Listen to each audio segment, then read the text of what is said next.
Everybody, let me pull out my agenda so I can read the stuff. Good evening. Tonight is November 4th, and this is the meeting of the Lunenburg Capital Planning Committee. I'm hereby calling the meeting to order at 6:31 p.m. We are in the lower meeting room at the Ritter Building. In accordance with the requirements of the open meeting law, please be advised this meeting is being recorded and will be able to be found on the Lunenburg Access YouTube channel after the meeting. To view remotely,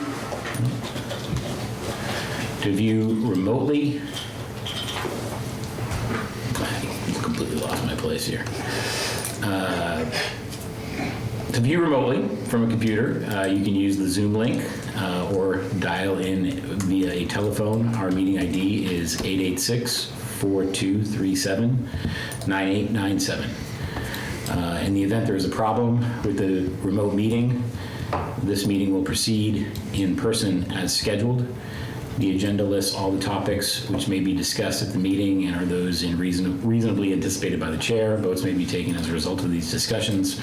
Not all items listed may in fact be discussed, and other items not listed may also be brought up for discussion to the extent permitted by open meeting law. Next item on the agenda is public comment. Is there any public comment from the committee? Seeing none. Is there any public comment from the public? Seeing none. Chair's report. Several members, all members should have received a couple of emails from me earlier today. I have forwarded presentations that will be presented this evening. I apologize for my tardiness. But you have the presentations in your email if you have not seen them yet. We will be discussing future meetings later on in the agenda, but tonight should wrap up all of the scheduled requests for capital for the current fiscal year, as well as out years, as we have requested of department heads.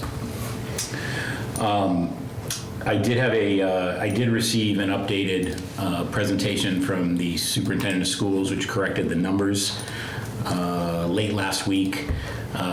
They will be presented again to the school committee on Wednesday night to address any issues associated in particular with the substantial change in the amount on the generator at the primary school. If you recall, there was nearly $100,000 delta, and the superintendent thought that maybe the school committee would want to take another look at that and reprioritize based on that change of information. But I will keep you apprised if there are any changes to the prioritization from schools. And that is it from my chair's report. We have no minutes to review this evening, and so we will go straight into presentations. We have 3 presentations scheduled tonight. They are IT, Fire, and DPW. We'll start with IT. Casey, do you want me to bring up the deck that you sent me? Yep, that's fine.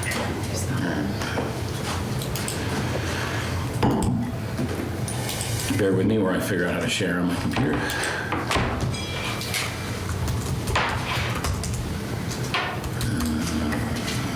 That's 4, right?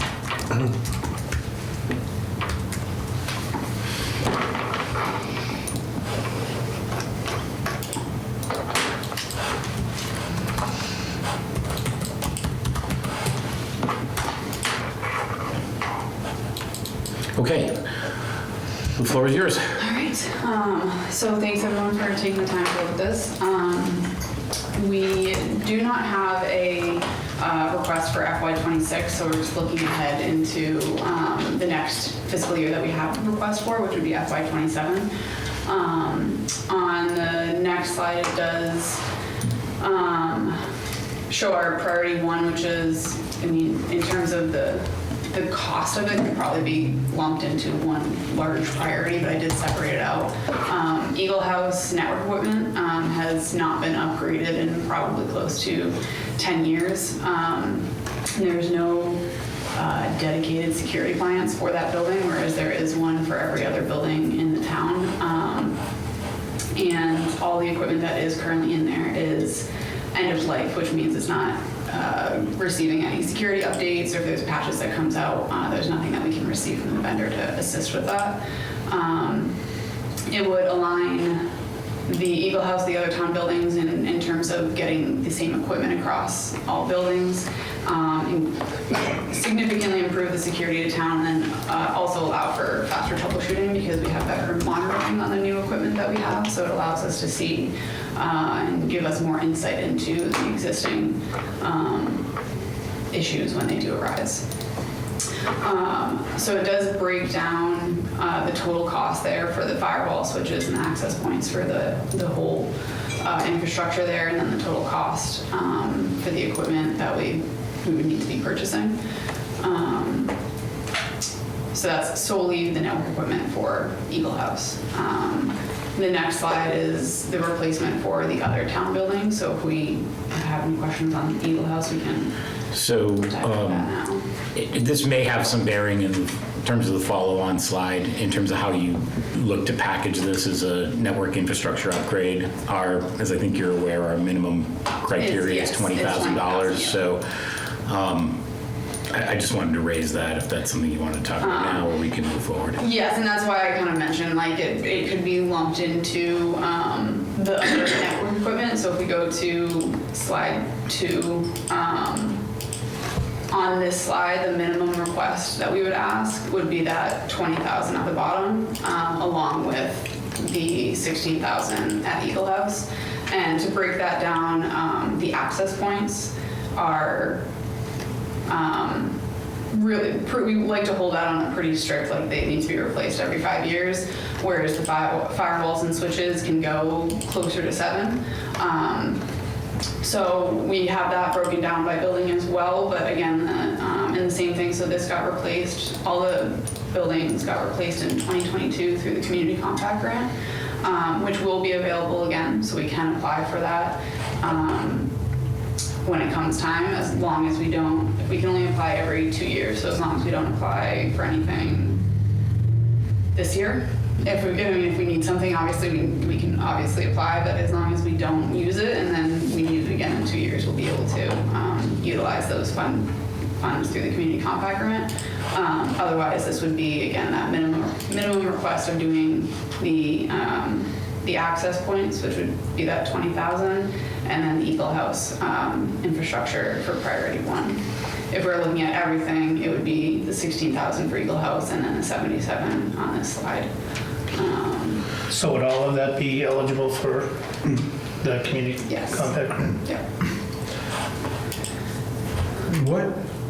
What is PSB? Public safety. Sorry, Oh, public safety. Okay, cool. That makes sense. Thank you. I was just shortening first. Nope. Sorry. Makes sense. Not an issue.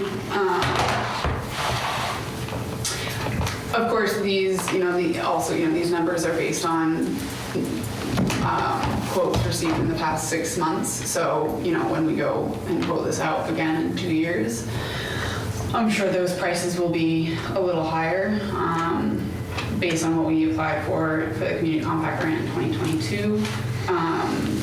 That original ask was probably about, I think it was $8,000 less, just based on we are 2 years into inflation and other factors. The next slide. Just a Yep, quick sorry. question on the network equipment. Do the access points come with a shorter term of service than the switches and the firewalls, or is it like, what's the reason why you view these as a higher turnover as opposed to the other equipment? So we see, like, the industry itself sees a higher turnover of like industry standards for Wi-Fi, like Wi-Fi 5, Wi-Fi 6. Those change at a faster rate than upgrades to like switches and firewalls and the infrastructure behind that. So access points, and also access points are, they get a lot more traffic moving through them in that sense because everyone who's connecting to them, so they see a lot more usage in that way. But it's mainly the industry standard of the Wi-Fi changes that happen in the industry that require those updates. So that 5 year is pretty across the industry, a typical number we see for access points. Again, the switches and firewalls, we can see those from anywhere 5, 7 years. 8 is pushing it. We'll start to see some degradation, but we can push those longer. Are the current access points all Wi-Fi 6 enabled, or do you know? They have the capability, but they are not. It's not turned on because it can, again, with new. It's similar to Windows 11, right, or Windows updates. It's not always compatible with certain things, so we don't turn it on until we're comfortable with knowing that everything else in the environment is in a space where it's ready to be turned on. We do have the ability to turn it on by access point or by building, but they are Wi-Fi 6 compatible right now. Okay. And do you anticipate that you'll need, Wi-Fi 6 doesn't have the range of the earlier standards because it uses Different frequency. ultra wideband or higher frequency. Do you anticipate you'll need more at some point, or? The only building I could see it needing more in is potentially this building, because I think down here is being fed by the access points upstairs. Right now, the range allows that. So, public safety building is pretty well covered. I think this would be the only building that we would see an increase. What's the connectivity speed to the desktops that we provide? Is it all gig?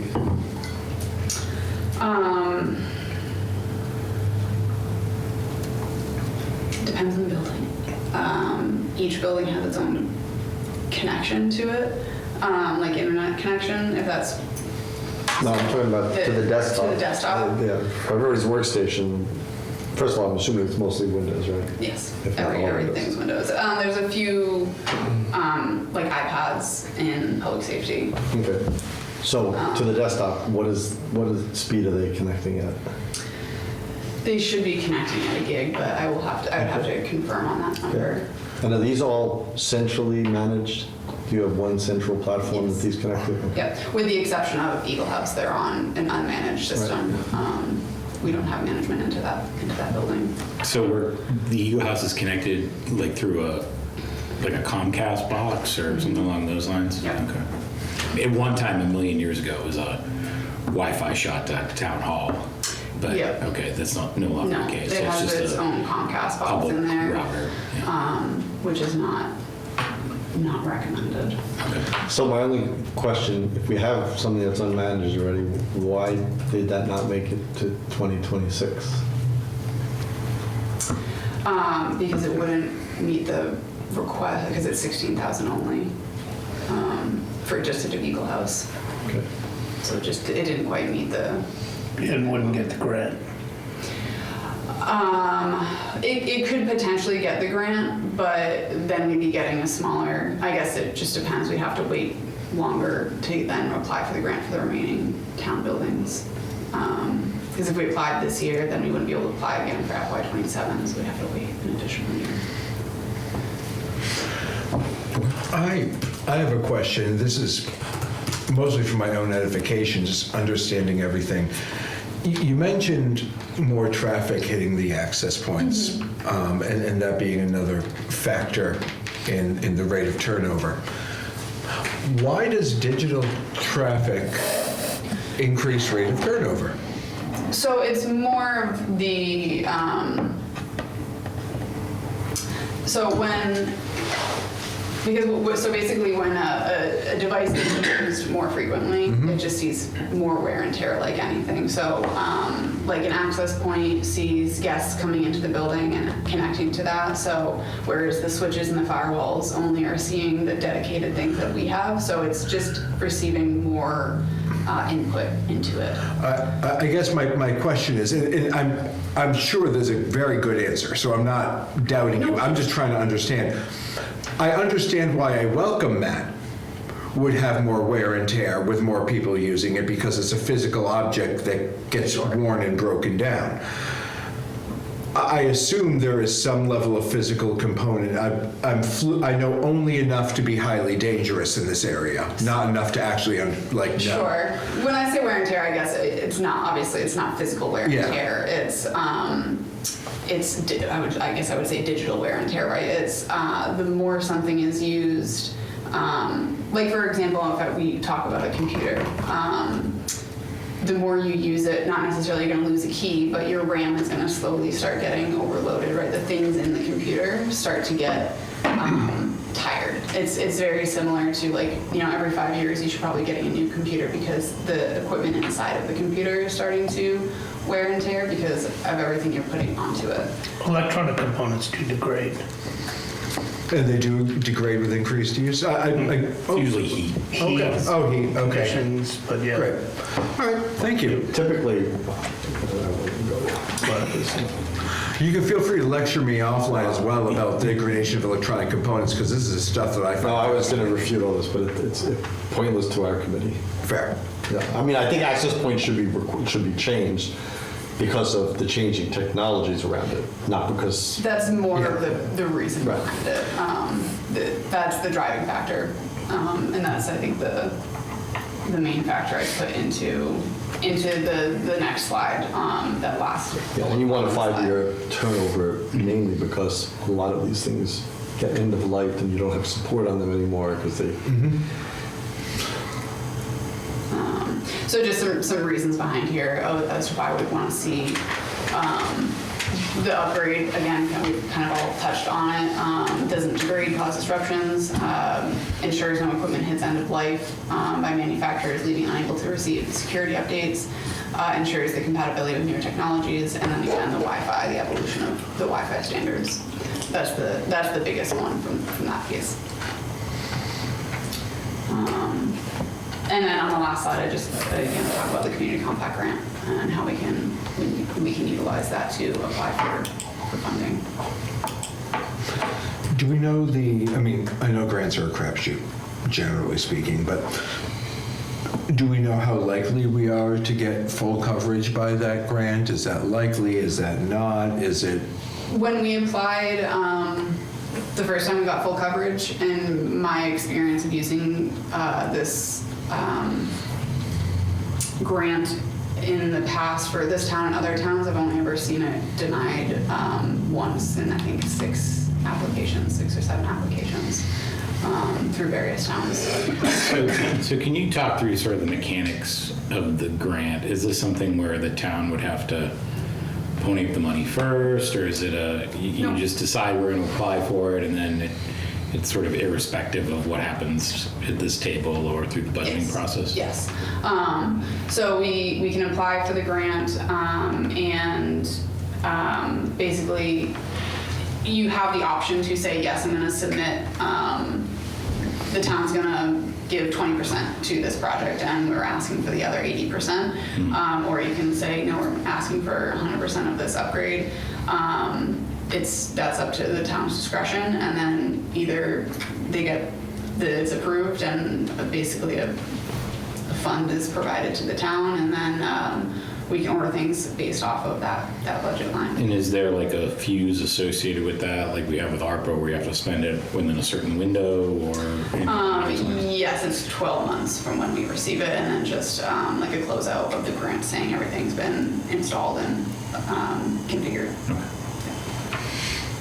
So there would have to be some amount of thoughtful timing associated with budgeting and. Yes, so the grant typically opens in October, November time, and then is due in December, approved by January, February. So it's like in that budget period, so there just needs to be a caveat if it's not approved. So theoretically, we could go through this process next year, recommend or prioritize this as a high priority item, and then find out during the budget process that it's being funded by the grant, and then the town manager, future town manager can move the money Yep. accordingly.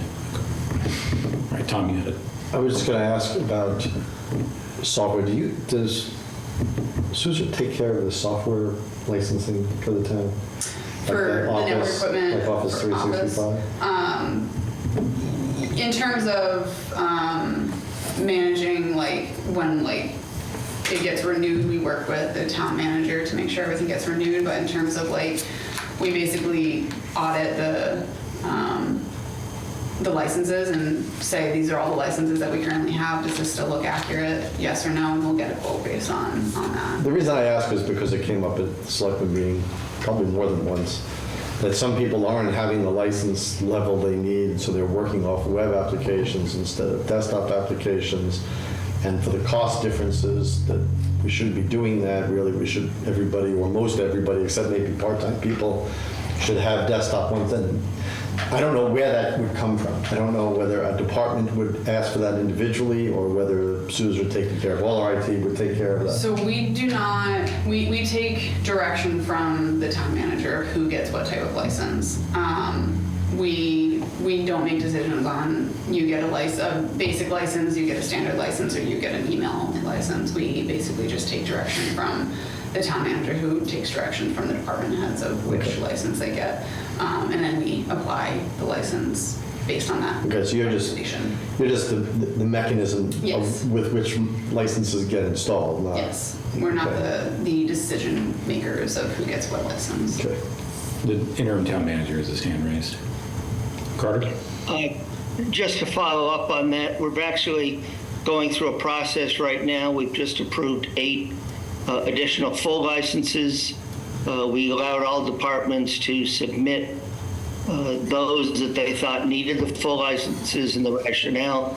So we are in the process of adding 8, and we've got about 12 or so more to finish going through. And the main distinction is full-time folks who really need it for productivity versus some of our part-timers, call firefighters, those kinds of things. There will be a modest impact upon the budget, but we'll deal with that during the budget process. Thank you. $83 a year. Difference. License, yeah. So that is the only request you're projecting for the next 5 years? There's no servers in the library or anything along those lines? Nothing that would reach over the 20 request.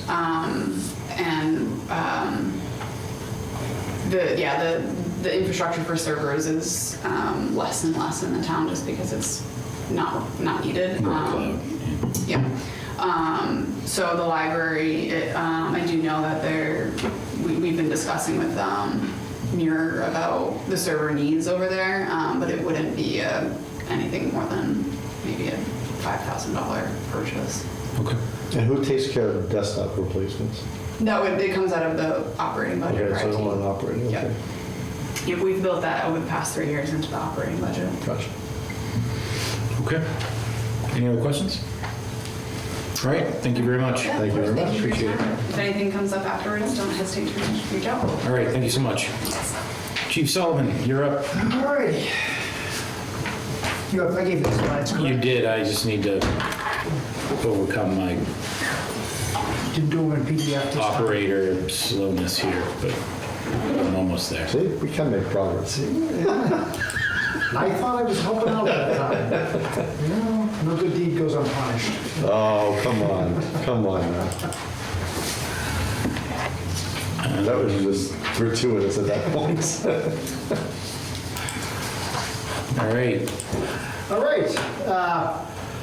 Thank you. Welcome. Again, this is an overview for next year and basically the 10-year plan for the department.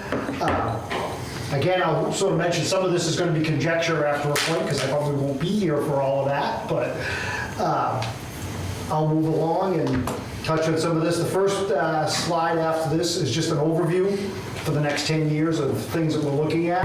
Most everything we have is replacements of existing equipment or vehicles that, when they're at their planned replacement point. Next slide. So for FY26, the main thing is our duty officer fire prevention car, Car 2. which I estimated out at $75,000. And I'll explain where I came up with that. This vehicle responds on pretty much all ambulance calls with the shift commander. It's used for fire prevention during the week, handling inspections. It also, people run to the fire academy, go to classes. It's transportation for them. So it's probably the most heavily used vehicle we have in our fleet. It's at the 10-year point. We'll be coming up on that. It's close to 100,000 miles on it.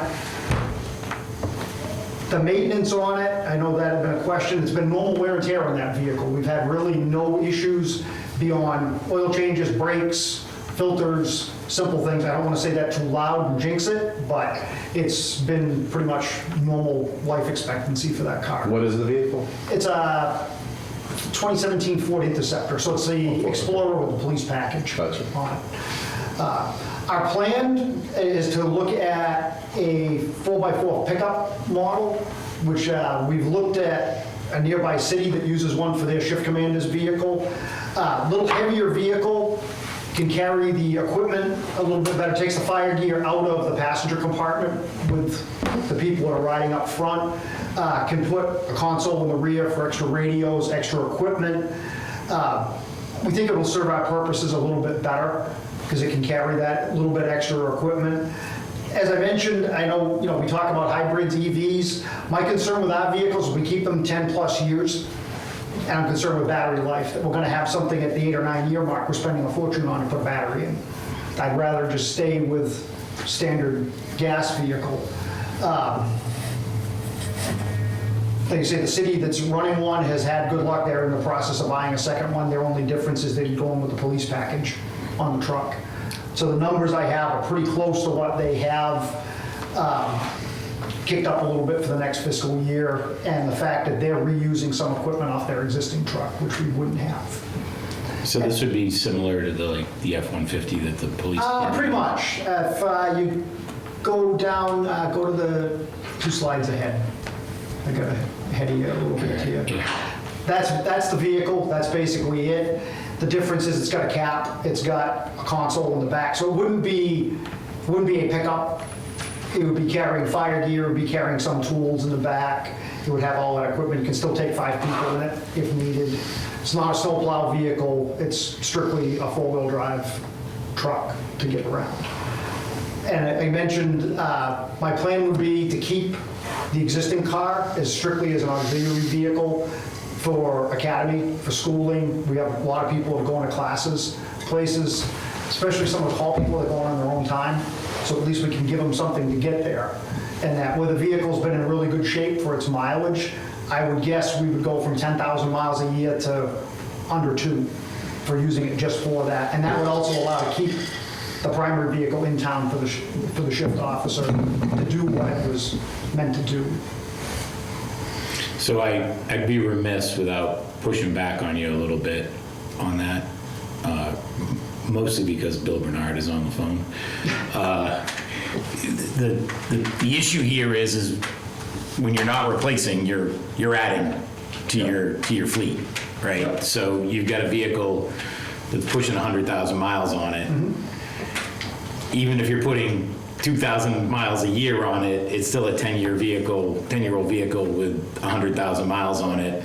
It'll probably need to be replaced inside of the next 4 or 5 years, at which point, At that mileage, possibly. at which point it's another $65,000, $70,000 to replace an Possibly. SUV. My thought would be, and would be in the notes, would be you replace it possibly when you go to replace car 1 down the road. That this would be, I'm not, I guess what I'm saying is my thought is this is not going to turn into a new vehicle. Okay. Like our water rescue vehicle ends up being one of the old ambulances. There's some things that we can use a used vehicle for. This wouldn't be, one of the concerns, I'm sure you hear it with the police cruisers, is this isn't doing pursuit work, but it's chasing an ambulance, it's going on emergency calls. At 100,000 miles, you're kind of starting to, you're questioning the stability of things and how do you maintain it right. This wouldn't be doing that. It would still have lights, it would have a siren, you could use it if you had to, just because they're already there and we're not going to take them out. But it would be basically just a vehicle to go to class. If this vehicle went down, car one went down, you could put it back in service temporarily as it was out, like, my car was out of commission, which we'll talk about that in a little while, for engine work that we didn't plan on, but that was down for a while, and it's definitely easier to drive than the pickup truck around. But again, we also have not added a vehicle to the fleet since 2009, 2010, and the operations changed a lot. I mean, I'll mention about, keeping one of the ambulances too down the road. And I think that's just a function of we're growing, things are changing. And you don't have garage space for this stuff. Yeah, we do. We measured it. We measured that because that's the same size as the police unit. We measured that out. Eventually, a couple of the smaller vehicles might have to go outside, but moving towards things that we're going to need down the road. Yes, we're going to run out of room eventually. That's always been a challenge. Yeah. Remember that building was supposed to have another bay? I walked through with you a few years ago, and it looked pretty stuffed that day. Trust me, we've been figuring out, it's like, those puzzles that have the one open spot? Yeah. That's kind of, we're getting pretty good at that. But Tetris. it would work, so. Okay. Okay. So it's not really a replace then, it's an add. It's a replacement of that vehicle, and the other one would just become a spare, an auxiliary, and that. It's still got, to me, it's got a lot of life left in it. Might as well you're probably not gonna get much for trade-in on that, or selling it on municipal. We could get I still think we could get probably 4 or 5 years out of that for what we're gonna use it with, or more. And that, because it's not gonna be running that often. What would happen if you just drove the wheels off of that thing? Who knows, you might get 10 years out of it. The ambulance that we're running is the dive truck. We retired in 2008. I mean, in its current capacity. And its current capacity, I think, again, 100,000 miles, you're putting 10,000 a year on it. You're probably going to run into some issue in a couple of years versus if you're only putting 1,000 or 2,000 miles, you're going to get probably a lot. And you're not running it hard. You're just driving it normally. It's not going lights and siren, hard start, hard stop. So I think you would definitely get some more time out of that vehicle versus just running it into the ground. And when you send that vehicle out to like training or something like that you just mentioned, that vehicle is off for the day. It's Correct. gone to training. You Yep. don't have it as a trail vehicle. Correct. What do you do? We're using the pickup truck, then usually the service truck. Okay. So, Is it in the contract that Lunenburg supplies vehicles to go to training? no, but for a lot of these guys, that it's not in their contract, but like I said, the call people usually not getting paid to go to training. So at least we can do something for them that they don't have to spend their own gas to go to a class. And we have a lot of people going to training. I think it's the right thing to do. Well, I don't disagree with that part of it. My question from a municipal liability standpoint is, are those people covered on training under our insurance? I would imagine so. They're on, for that purposes, they would be considered on duty. They go into the academy, they're considered on duty for purposes of injury. Okay. Oh, they are? Yeah. Okay. Yeah, just because they're not getting paid, they're considered that they're on That's what I duty. need to know. Okay. Good question. Do you want me to go back to the previous slide that we skipped? I kind of talked on We that. talked about everything. Yeah, I did. All right. I didn't say. So Simon says. with the hybrid vehicles, I thought the battery life was determined by more than anything else by mileage, not years. Everything I've seen says figure about 8 to 12 years. And these are, again, you're averaging probably 10,000 miles a year. If we keep the other car, this one might be a little bit less. But I'm hearing some that are going early, some that are going later. I'm just, to me, it's a big expense. I'm on For the game. my third Prius. Yep. Each of them has gotten 300,000 miles before the battery crapped out. So I'm a big fan of hybrid vehicles. I'm not. So that raises the question. That raises the question. Where the hell are you driving? 3 cars, 300,000 miles. That's almost 1 million miles. I don't think I've driven not in my life. I bought them with a lot of miles on them. Oh, okay.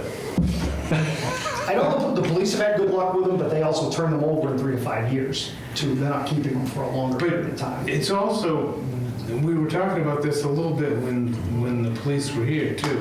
It's also not running the engine all the time.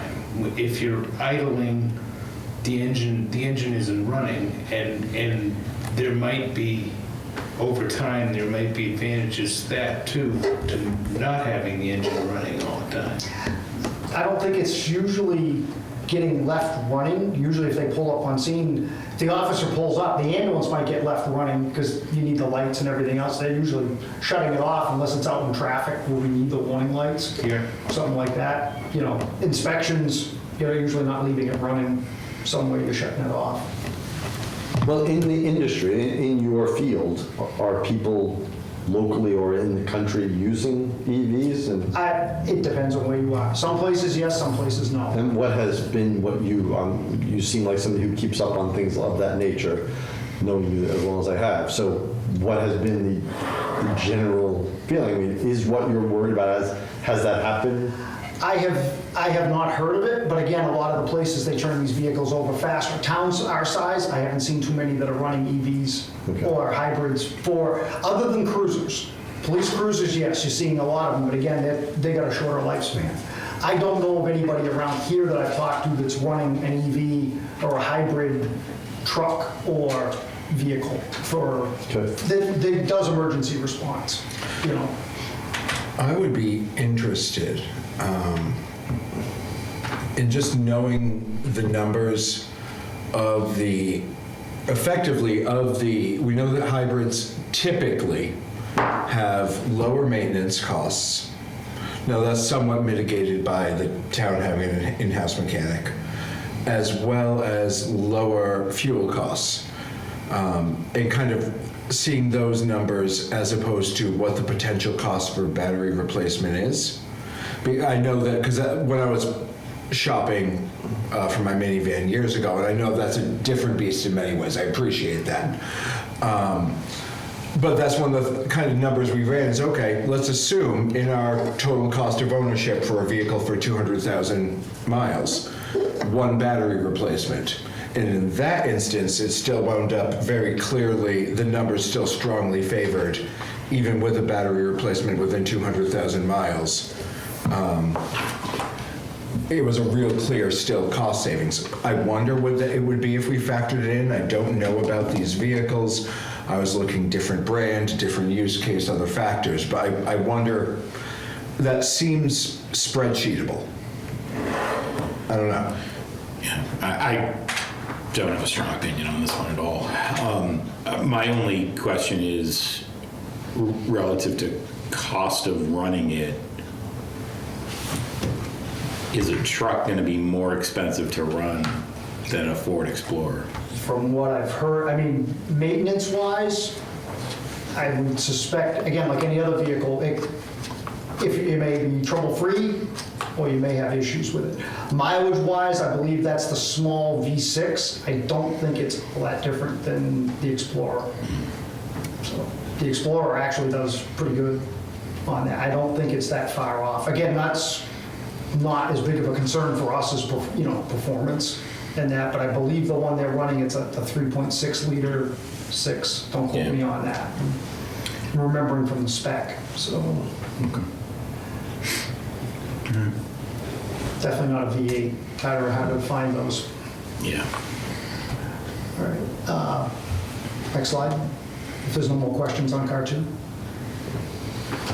Okay, FY27, going out further, I have listed on there car 1, which is the chief's car. Right now, that car's got a little over 57,000 miles on it. We've seen somewhat above average maintenance on it,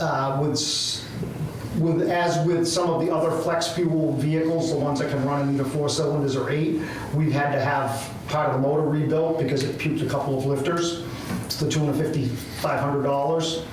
And that's been an issue with a couple of the cruisers that were Tahoes too. The exhaust pipe broke off randomly one morning, which I wouldn't have expected at 50-something thousand miles. So, Wow. you know, yeah. Again, price tag was based out on a 5% increase. Pretty much all of my numbers, unless otherwise, were 5% increase a year from when the vehicle was originally bought. Honestly, that one, I'm doing a little bit less mileage on that car, and I may push that out a little bit, and we'll kind of reassess what we're going to do. Because again, moving car 2 to being more of a command vehicle, the shift commander running it, the next chief's vehicle may not need to have all the ability that that does, and that may be reasonable to be a hybrid. That's a Tahoe. That's a Tahoe. Do you need a Tahoe, or could you get away with an Explorer? Right now, I would want the Tahoe or an Expedition, that size vehicle, because I carry the air packs, I carry the first aid kit, AED, a lot of equipment, computer. As I'm saying, the next time, when that car goes to get replaced, hint, hint, the next guy may want something different. And having the other car set up as a command vehicle may not need it as much.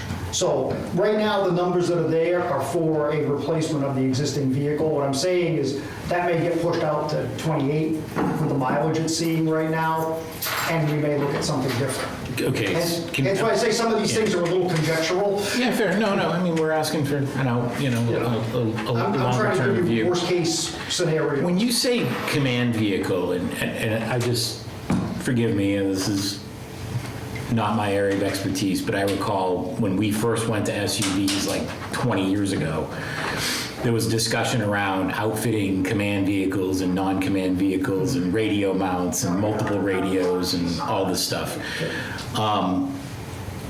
Can you explain, is the truck that you're proposing for this year, that would be outfitted as a command It vehicle? would have that ability, yes. It would have a console in the back, it would have extra radios, it would have room to store maps, probably a laptop or an iPad to be able to pull up maps, things like that on there. It would also have first aid kit, air pack, AED, which the other car has now, but they're sort of jumbled, somewhat loose in the back right now. This would give you the ability to secure them down. Like my car, I've got all of that stuff in there. It's got extra room. It's got a whiteboard that you can pop up if you had to keep track of a scene, draw on it, whatever you don't want to see me draw.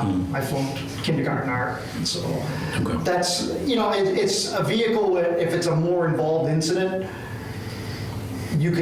one guy can, whoever the incident commander is, can sort of organize things from there. You've got extra radios, you can handle stuff. If it's a real big incident, like you're seeing with some of these forest fires, they bring in the big RV-sized machines, but this can handle a smaller incident. And you've got all that equipment versus just a car that's a car to get you there. Yeah. So Okay. the squad would be the big thing. Again, that number is probably a worst case scenario. That's based on a 5% increase a year from 2008. It was an FY 2007 purchase, got it in 2008. That's our rescue pumper. It's equipped as a pumper truck, pump, tank, hose, plus it carries Jaws of Life. It's got heavy-duty, high-capacity lift airbags, stabilization struts, cribbing, hand tools. It serves as a dual-purpose rescue truck and a pumper. That one, probably of the big trucks, sees the most hours and mileage because it chases car accidents all the time, or any kind of rescue situation, whether it may be entrapment or anything like that. So that truck rolls on that a lot. Does that come out of the stabilization account? Do we usually pull it up? Vehicles, yeah, I assume that's where it would. I mean, it could. I mean, we plan for it or we don't plan for it. Of course. Where you're asking, I'm saying it's a viable solution for it. It's really up to town meeting whether the money comes from. And for next year, No, it's we not for what have, we plan for. So let's rephrase the question. Would it be standard practice for that to come out of the stabilization? We don't plan, we just Well, we've never, randomly do crap. we've never actually made a large purchase from that stabilization account to date. We've been putting money in it, but to my knowledge, we haven't actually used it. that was always seemed to be the As concern, intended. was fire apparatus. So, but the intent was $1 million trucks, and here we have $1 million truck. Right. So, Right. And it made that, again, I based that on the worst number. We're starting to actually research and design the truck out now. And I would say by next year, we would have a firm number on what that's going to be. I think that's, the number I give you was a worst case scenario. I don't think you'd see it higher than that. Because the truck requires a little bit of customization versus a standard pumper just to have the more compartment space, but it's not a huge build, and it doesn't need some of the things that the older truck has. All the jaws are now battery powered, so we don't have to have the big hydraulic compressor that runs off the truck or anything like that. They're all battery powered. So other than having the ability to have a lot of battery chargers in it, it's not as big of a deal. All the lighting is LED, so you don't need as big of a generator on it. So this truck is 15 years old currently? It is a 2008, so I'm not good with We that. got it new? We bought it new. Okay, and this would be new? What's This that? replacement would be? Yes, Okay. yeah. We bought the truck, we received the truck in 2008. Okay. And it's based on, you know, by the time we go to replace it, it would be 20-plus years old. Because again, fire trucks, ambulances, they're still telling us 2 to 3 years from the day you order it. It's taking that long to get the stuff. So, I mean, even the ambulance that we ordered, what, a year and a half ago, is going on the assembly line this week, I'm told. So we'll still probably see it anywhere between February and April of next year. What did the turnaround used to be? Ambulance was about 6 months, and a fire truck was maybe 8 to 10. It's been crazy since COVID, and it hasn't gotten any better. Yeah, I was curious, like, I know that change was COVID, but do we know why they're delayed so much? I've heard a now? lot of different answers. First, it used to be chassis, then it was frame rails. And the thing that I believe the most I heard with the ambulances, they don't have the skilled tradesmen. Yeah. Oh, that, okay, yeah. They said the quote I heard from somebody was the average age of like your welders, your sheet metal guys are in their mid to late 50s.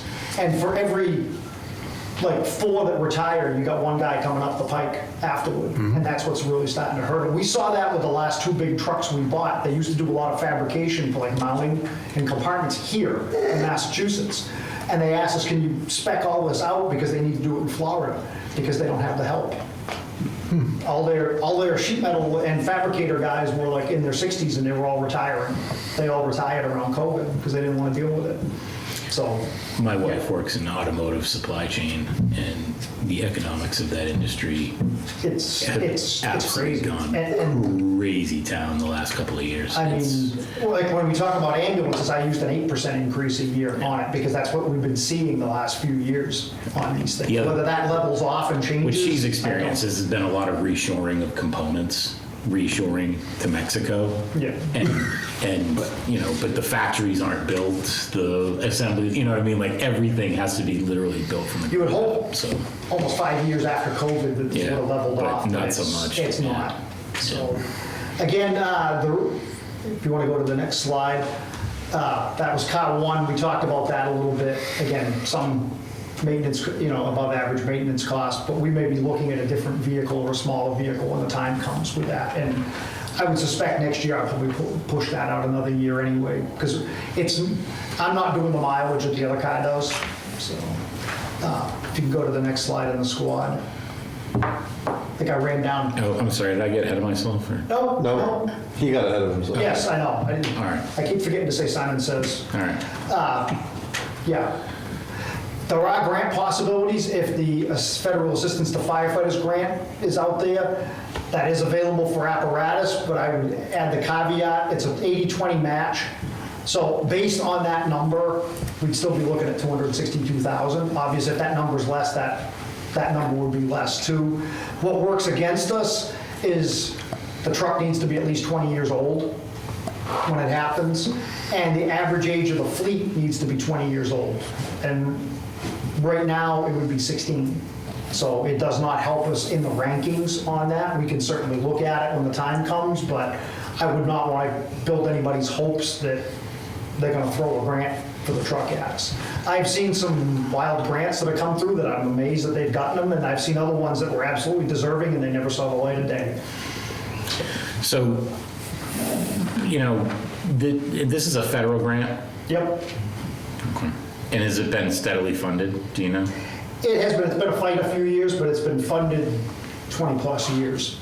But again, you never know. I would go on the assumption it would still be there, but, it's more the eligibility for us, Yeah, no, I mean, I understand that, but the nature, and the good news is like, this is one area where we have socked away some money, but we got a lot of $1 million trucks, right? It's not just one, there's multiples out there. So if we were to think of this in terms of, some risk analysis and some long-term planning, like, what would be the risk of aging our fleet 4 more years, getting ourselves eligible and saving 80% and, you know, like, and Potentially, gaming it if out you that still way. get it, I can go back to the 1994 that we pushed off. That was about 25 years old when we got rid of it. Mm-hmm. We ended up spending another 16 grand on a pump because the pump needed a rebuild. Yeah, I remember, yeah. It was, what we were running into is, you know, you worry about costs, I worry about downtime. Because what you see is,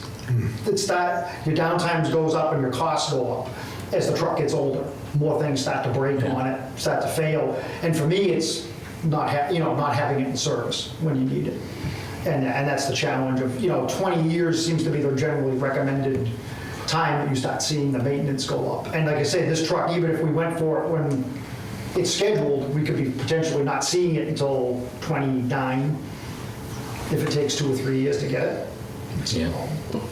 So back to the timing on this, and I really think that this is something that over the course of the next year, we should spend some time kind of gamifying a little bit here, because, and I recognize the lead times, like if it's 20 years, but it's 20 years, then you get to apply for the grant, then you get to wait to see if it comes, then you get to go through capital planning again, then you get to order the truck, then you get to wait 3 Now the years. truck's 26 years old. It's a 26-year-old truck, and I understand that that's not what you want, right? On the other hand, 80% of $1.4 million is a lot of money, right? So I think it's worth gaming this out a little bit, and maybe if it's even, buy a new truck, expand the fleet to game the numbers a little bit, like whatever it might be, but that's a lot of money, so. Joe, I think it's going to be 1.4. No, but I would say it would be closer to $1 million. That's Easy, what I'm hearing. easy, yeah. From what I'm hearing, what people are spending. Yeah. On a pumper, it might be a little bit less. When you see a couple of the other ones out, I've done the numbers out that far out, but those are more, less complex vehicles. So, and the next one would be due when we get down to it, I think it's 32 or 34. And that truck will be 30 years old then, because the brush trucks don't see as much use. So, any questions on this one? Again, Rescue 2, this is it would be replacing the 2019 truck that right now is our primary ambulance. When the new truck comes in, that will rotate to being the backup truck. Right now, we run a 5-year frontline, 5-year backup second ambulance. Seeing how our calls are going, we're averaging close to 1,200 calls a year for EMS. I don't see that changing right now. We're on track to meet that again. When we get out to 28, my recommendation would be that we hang on to that truck as a spare, basically a reserve truck.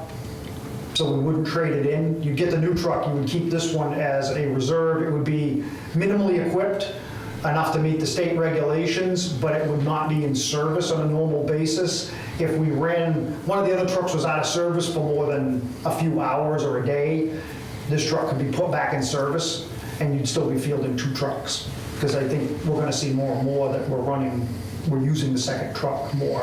My ultimate plan, and if you wanna go to the next slide, would be, right now, like I said, we keep them for 10 years total, 5 years front line, 5 years back, second line. My plan here would be eventually we keep them for 12 years, but you'd be doing 4 years front line, 4 years backup, 4 years reserve or mechanical spare. I can go back to one of the trucks that we retired in 2008 when it was 10 years old that had 47,000 miles on it. We're creeping towards 70 in a truck that's 5 years old now. That's the difference in the mileage. The 2014 truck is 94, 95,000 on it right now. We're just seeing that much more mileage, and now with Neshoba closed, we're going even further distances. So what we kind of look at is one vehicle's going to get beat up for its first 4 years, then it goes to less use, then it goes to even less use. And that, but I think we're going to be looking at that, because when I look back at it, you can go to the next slide. This is just a slide of our call volume for the last few years. We saw a significant jump after COVID. It hasn't leveled off, or it leveled off a little bit, but we're up at just shy of 1,200, and we seem to be staying right along that track. And when going back historically, what seems to happen is the runs will stay steady, then we see a jump, They seem to go steady for a while and then they jump again. And what is, Why? I couldn't tell you. but is there any type of call that's, It's all over the I place. mean, that's 35%. Oh, yeah. I think a lot of it we've seen is mental health, substance abuse. We've seen a lot of that. You see a lot of people that are older and sicker at home. They're getting more medical care at home that 30 years ago they wouldn't have survived to get home, but they're being treated now. But the difference is they're very complex medical conditions, and we have to often go further with them. They're going to UMass. Right. They might even have to go into Boston or something. And that, so you do, and again, the town, we're not 8,000 people anymore, we're probably 12, effectively, if not more. So But that would indicate an increase that would be more linear. you would think that. I mean, I haven't gone back and cross-referenced it like when some of like the, like 8 Tri-Town, when that went online, because I was going to say that was in that same general range. Not that that accounts for all of it, but we've got a lot more multifamily housing, and it's an aging population. Good. So we definitely do see a lot of it. The next slide. And I'll full disclosure, we had a lot of bad luck with one ambulance. This was basically days out of service for one or either of the ambulances, and that over from 2019 to 2023. And that was because one of the trucks got kamikazed twice coming out of Leominster, coming back, one of which put it out of service for almost 6 months before they were able to get it repaired. So that did throw off the numbers a little bit, but again, we see quite a bit of time that we were down at least one ambulance. And that we ran into one truck, it was only probably less than 24 hours, but both trucks were down at one point, which, again, be nice, again, to have a third truck that we could put back in service and use if we had to. Because that's over 10% downtime. Correct. Okay. It was average, well, over those years, the average was about 2 months a year that we were down to one ambulance instead of 2. Now granted, the first ambulance does probably 85% of the calls. The other truck doesn't do as much, but it's there when you need it. So, I think we first started running a second ambulance in the late 90s, and the original thought was, it's going to do 25 calls a year, and I think we did over 100 with it in the first year, and it's kind of gone along that way ever since. And it's come in handy just to have that second truck. So, but again, conjectural at this point, but that chart that was there kind of just showed how I was envisioning you try to rotate the trucks in and out. Are Fords the only ones that make No, that? you can get Dodges. GMCs, you don't see too many, or Chevys, they are out there. Dodge is the other big one. What about Mercedes? I've seen them on what they call the Type 2, the van chassis, which they're great as long as you're not the guy that has to work in it. They're cramped. That's the problem with any of those van types. That's why we always go with the modulars, so you've got a lot more room to work in there. The vans are cheaper, no doubt, but they're miserable to work in. My days of private ambulance it was not fun. Okay, next slide, I guess. I pushed the pickup truck out to FY28. Again, that was a number based from when we bought it. Moved up 5% each year. That truck's in very good condition. It's low mileage. One of the things we've discussed is the potential of converting that into a brush truck. When we talk about the next fiscal year, replacing the chassis on engine 2 that I've pushed out multiple years because the truck is fairly low use. When it's scheduled to be replaced, it'll be 40 years old, so it's officially older than most of the guys that drive it now. But again, this truck's in really good shape. What is it? A 250, 350? It's a 350 single rear wheel with an 8-foot utility body. What is the M designation? Maintenance. That was Dennis Carrier. That was what he came up with. Okay. And we're traditionalists, so nobody ever Well, changed. what is it used for? It is pickup hose, secondary inspectional vehicle. We plow the station with it. Because it's got an 8.5-foot all right, plow. sounds maintenance. And we send it on, if like snowstorm, we'll send it out ahead. Okay. And plow the drive, make a hole in the driveway if we gotta get in somewhere. Again, it's a prime mover for any of our trailers, because of any of the trailer mounted stuff. Yeah. And that. So just off the top of my head, we may want to think about in a future year, we offered new guidance this year to the department heads. Next year, we probably want to standardize how we project escalating costs in out years, because as I look at this, like $128,000, even in FY28, seems like a lot of money when you're doing a 5% escalator. I don't think you were on the committee when I did this for one of the fire engines. I took the 1935 Mac and what they paid for it and went out 5% a year to the truck we bought in 2015. I was only 50 grand off. Really? So, and I agree, 5% is probably a little bit much, but we've seen some of your stuff's jumped 10%. Yeah, we just don't know. I think it seems like it averages, and I always say I'd rather put a higher number, and then when we come to it, I think it's like, fine okay, for it's- our purposes right now. It's a little bit low. Yeah. But again, I already pushed this out 1 year. We could end up pushing it out further because again, this truck's been very trouble-free, very low maintenance, and it's worked out really well. The last one we had, we also handed down to the highway department. They ran that for a few years until it fell apart. So, next slide. Rush truck. This goes along with it. And again, same thing with the numbers. I think that's probably a way high number on that.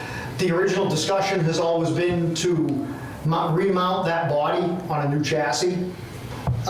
We've moved it out because that truck's pretty low usage, although that's changed in the last month or so, and it's been getting a lot of use. It's in good shape, other than the fact that it's a 1989 chassis, so it has no airbags, not a lot of, it has seatbelts at least, but it doesn't have much beyond that in it. I still remember we had trucks that didn't have that. One of the things we've discussed is the potential of the pump and the tank on this is all in a modular unit that's designed to fit in an 8-foot by 4-foot pickup bed. One of the things we discussed was the potential of moving that into the existing M1 and making that a brush truck and then just buying a straight pickup truck. There's some pluses and minuses that we got to do some more research and looking on that. My biggest concern is that truck carries all of that, plus it carries a lot of other equipment, which you don't have the room for in the other truck. We got to figure out the weight. That truck's a 12,000 pound chassis. A replacement would be 12 to 14,000 pounds. The current M1 is a 10,000 pound chassis. And I wouldn't want to do it for the sake of saving a buck and then we wear the truck out because it's overloaded. So that's several years out, but that's something that we're looking at internally. One of my officers thought that was a good idea. I think it's got some benefits, but I think we got to look at whether that's going to do the job we wanted it to do. Up until a few weeks ago, I would have said maybe. Now, all of a sudden, we're starting to actually doing brush fires again. So, That is by far the coolest truck in the fleet. Oh, yeah. That thing is so cool. especially once they put that body on, they took the old mini pumper body off, that thing will actually go out in the woods. It's a beast. So, going further, I'll just kind of skim through here. I put the cardiac monitors on here in 30 and 31. We bought those in FY20 when we started doing the paramedic program.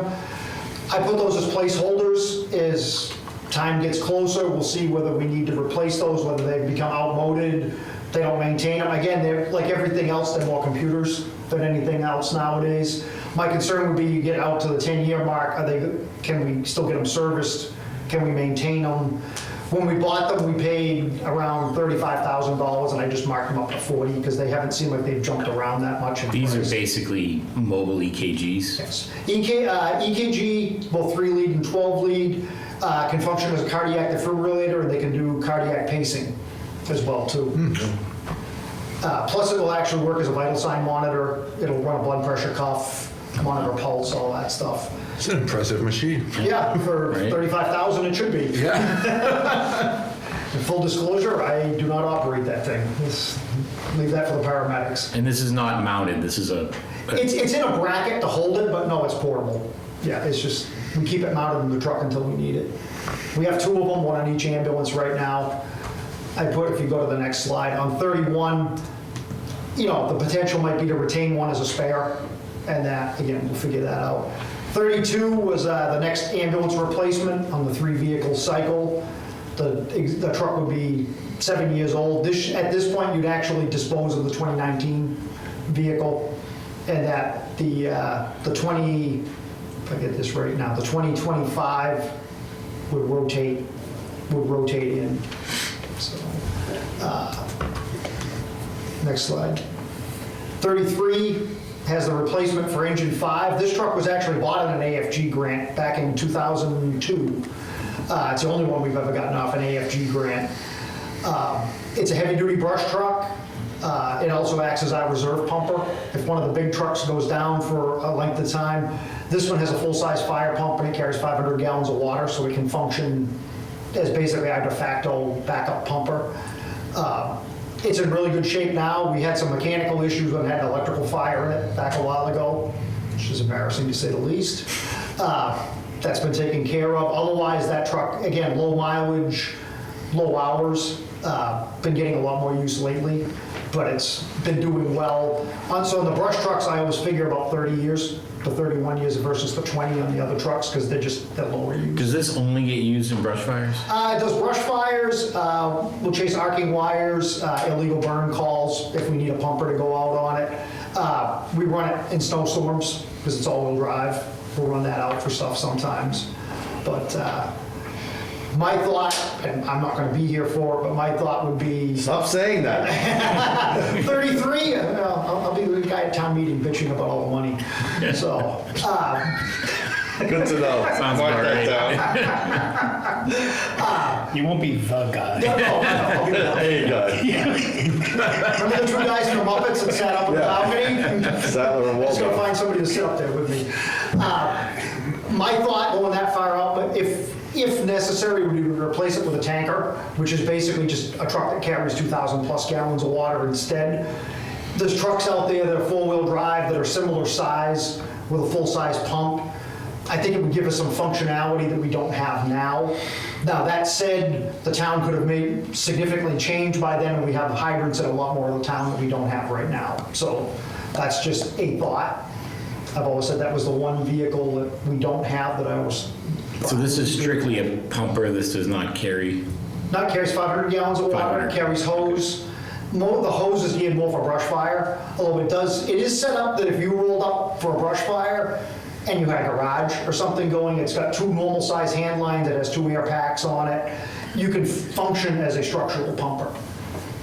Doesn't carry as much water as the other big trucks, but was the whole purpose of dealing with fires that we never thought we'd see a lot of around here, with brush fires burning right up the houses, which now they're dealing with. Next slide. And 35, coming up to replace the 2015 pumper. And again, that's based on a 5% increase a year, and that's just basing that out on a 20-year life expectancy. That truck is our second due pumper for fires in town. It's a mutual aid piece, so it goes out of town for if we get called to go out of town for a fire. It's pretty much a standard pumper, other than it has a larger than normal water tank. That carries 1,250 gallons. Most trucks carry 500 to 750. That would be the only difference you might do on that truck. By then, if we've got a lot more hydrants, maybe you don't need as big of a tank on it. So it's just a little bit bigger than normal. But we have two of them that are basically twins, 5 years apart. What is our fire hydrant coverage? Really, like if you're, how frequently do you plug in versus pump from a pond or carry? We don't pump from ponds as much as we used to anymore.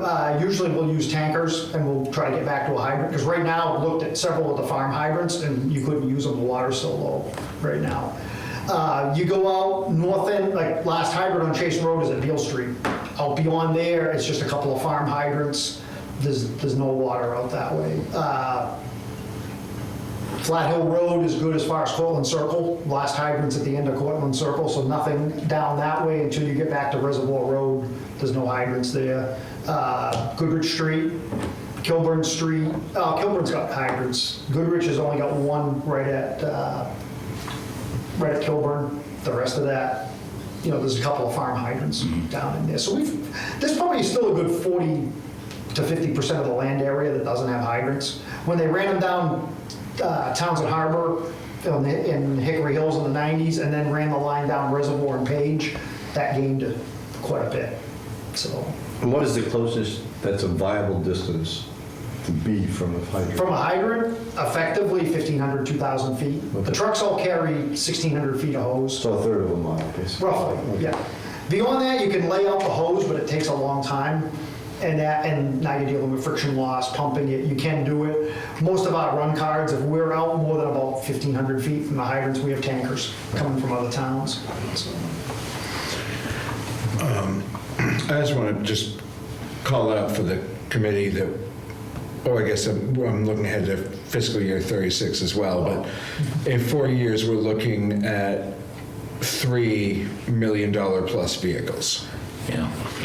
Well, no, and that's not, I mean, vehicles age when they age. I don't mean that as a critical thing. I'm just pointing that as we think about the future and we talk about that stabilization fund, I don't know how much we're putting in annually, but $250 right now. yeah. we're going to have some expensive years ahead. And is there any reason why fiscal year 34 isn't on here? Just nothing lined up in that year. Okay. Figured. Didn't want to put anything in just for the sake of putting it in. Appreciate that.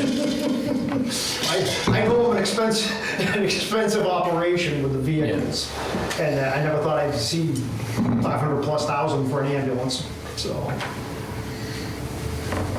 But again, yeah, FY '36 was just the next cycle in replacing an ambulance, you know. Yeah. The 2025 truck would be retired. And again, this is something to reassess as we go along, but I'm looking at that and the way we're putting mileage on these vehicles now.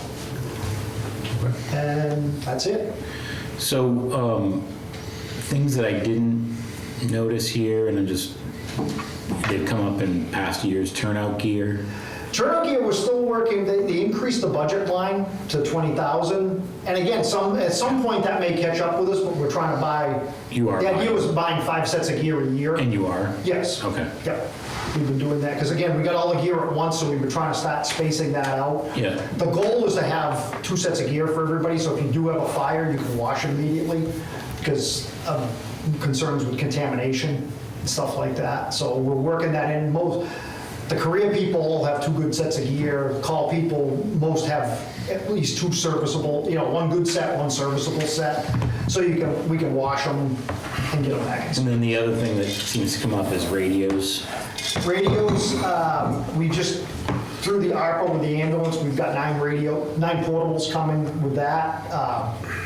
I've given Mr. Sarenzini some suggestions if there's other ARPA money that comes up. Oh, there's going to be. Oh, yes, well, he has several things for me, and including 15 more portable radios Okay. and that. The infrastructure, we're still that's a work in progress, not But you moving as have- fast as I would have liked. Yeah, but you have the money for that. Yes, we do. And then mobile radios, usually that's part of the cost of the vehicle when we replace it.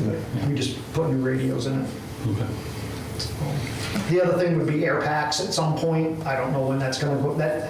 We've been able to, some years we've had to come back to the town for that. Some years we were able to get grant money for that. Those things are starting to be computers too. I can remember we were using ones that were left over from the 60s. Now they're all electronic. Wow. I'm starting to sound old and crotchety. Yeah. Sometimes the old stuff that was analog worked better. Yeah. You know. All right, any other questions for the chief? All right, thank you. Thank you. Thank you. Did you talk about that heavy-duty omnibus bill that's going to We restrict have the not, sale? I was waiting for you for that. Yeah, well, Oh, the Trump truck? should know. Well, I'm waiting to see what's going to happen with the ambulance when it comes in, because the chassis are 20. Well, so it's been pushed. It's been pushed to 26 for the current. What are we talking about? So there's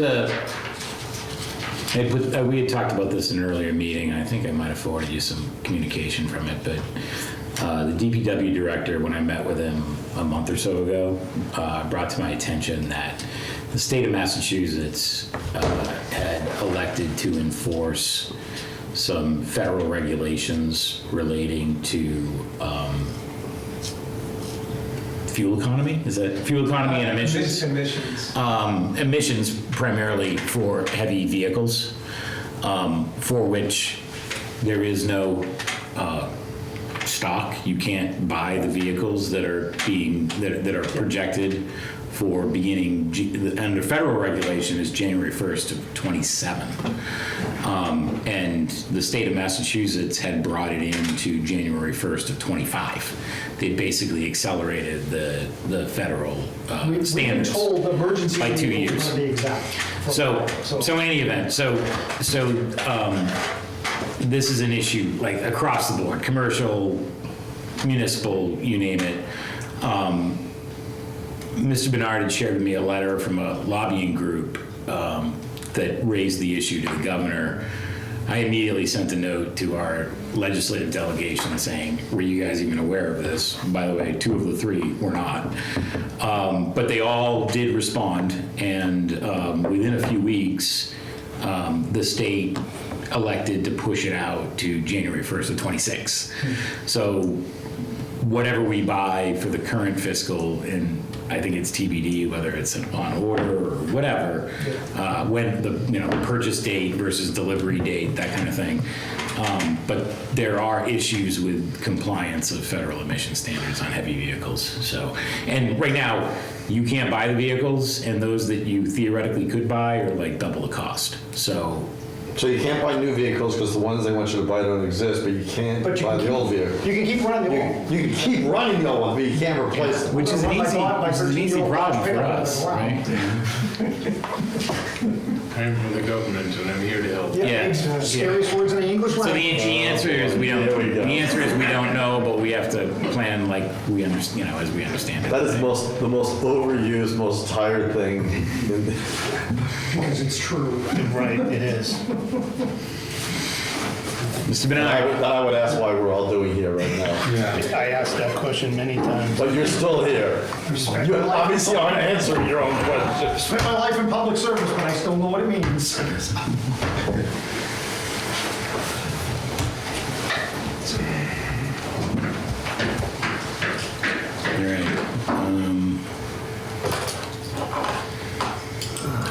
right.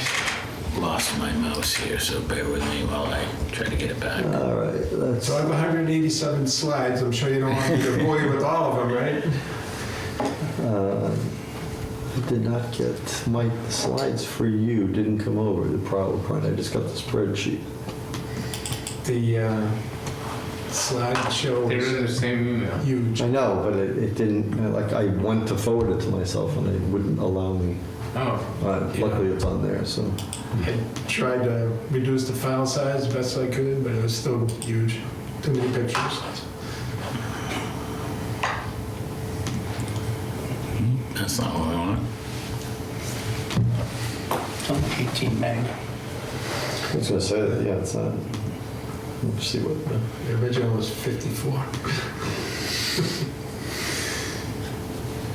All right. Okay. So just an overview of what the Public Works Department is. We're the Highway, Cemetery, Sewer, and Vehicle Maintenance Divisions. We maintain roads, drainage, bridges, and sewer infrastructure.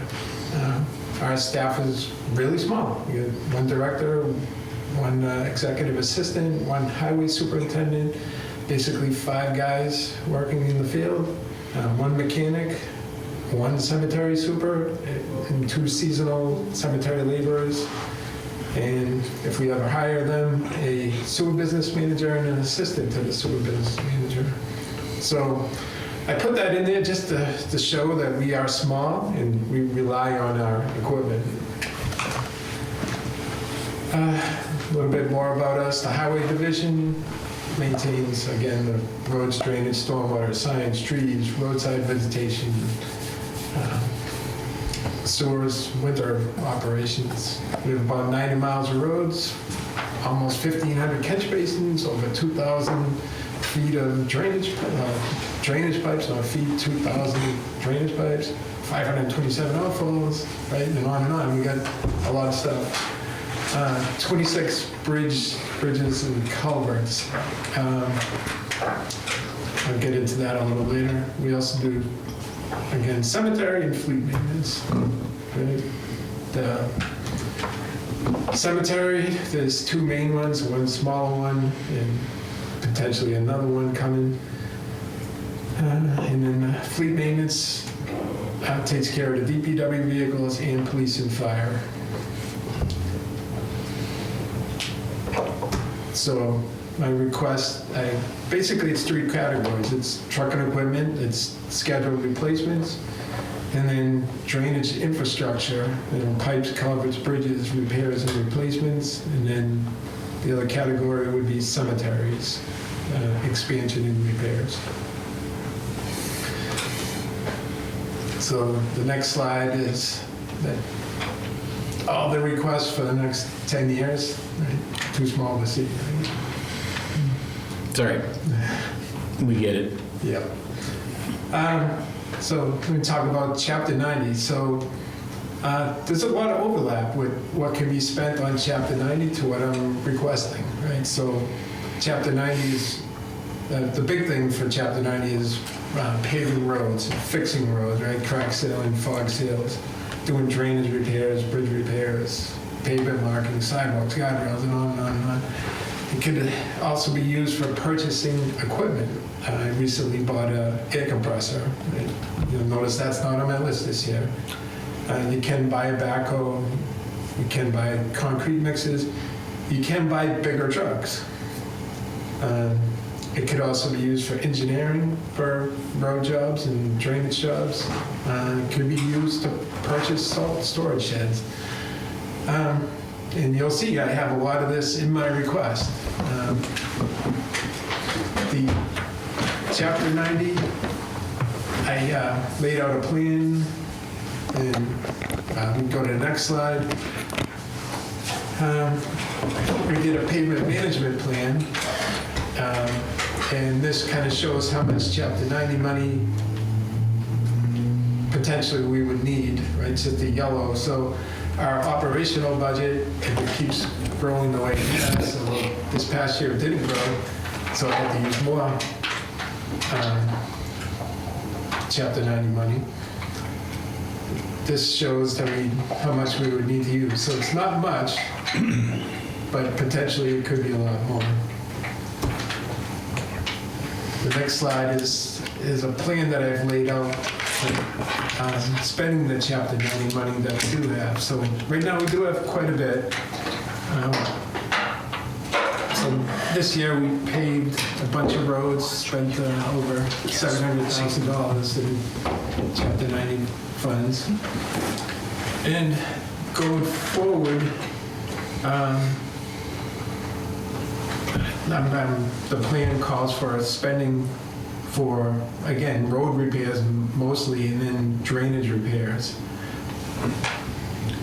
So, it's not really our place to get into the details of Chapter 90 versus pavement management, but here for FY24, you've got 165,000, 336,000, 103,000. That's all 74,000. That is all stuff that could have just been easily been funded in pavement management, but we're spending those additional dollars from Chapter 90 on those projects. Is that On these specific projects for Chapter 90, the other paving I did came Right. out of our operational budget. right? Okay. What do we get per year, like 600 or something? 400? 418, Four, give or okay. take. Yeah, it's tiny. But it's been pretty stagnant. For about 12 years, it's been there. Yeah. Yeah. No, but you can now get that, The last quote unquote fair share tax. It was fair share. That was 2 something, 2.25. Okay. That's why I got the 600. Yeah. Okay, I included that. Yeah. And this plan, I forget, did you increase it by that 600 a year or Well, no? That's only I burning only down. increased it by the 400. I said 415. Right, when I put this together, we hadn't received that fair share money yet. So yeah, this needs updating. I should have Okay. put that in. And again, you're going to see a lot of overlap on this plan. I have a lot of drainage repair. In my capital requests, I got a lot of drainage repair. we hired a consultant to look at our bridges and culverts. I went out with them when they did the field inspection. We have a lot of old infrastructure out there. It's going to need a lot of replacement and a lot of repair. Not going to be cheap.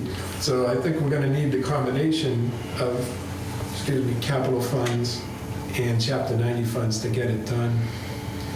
So their report is due sometime in December. So they're going to lay out which bridges should be worked on first and some cost estimates with that, and their recommendations, what should be done.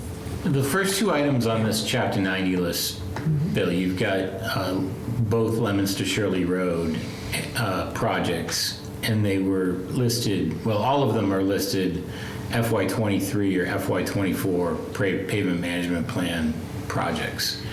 So we did not do those in those respective fiscal years because we ran out of pavement management money, or what happened there? I held off on Leominster Shirley Road, not knowing what was going to happen with the that big warehouse, right? And then they were talking about putting a second one. Now that kind of went quiet, so I held off a little bit on that. And then I said, oh, well, it's time to do it. So. I have reason to believe, just from the various discussions, I think the vote at town meeting will strongly influence if that second warehouse happens or not.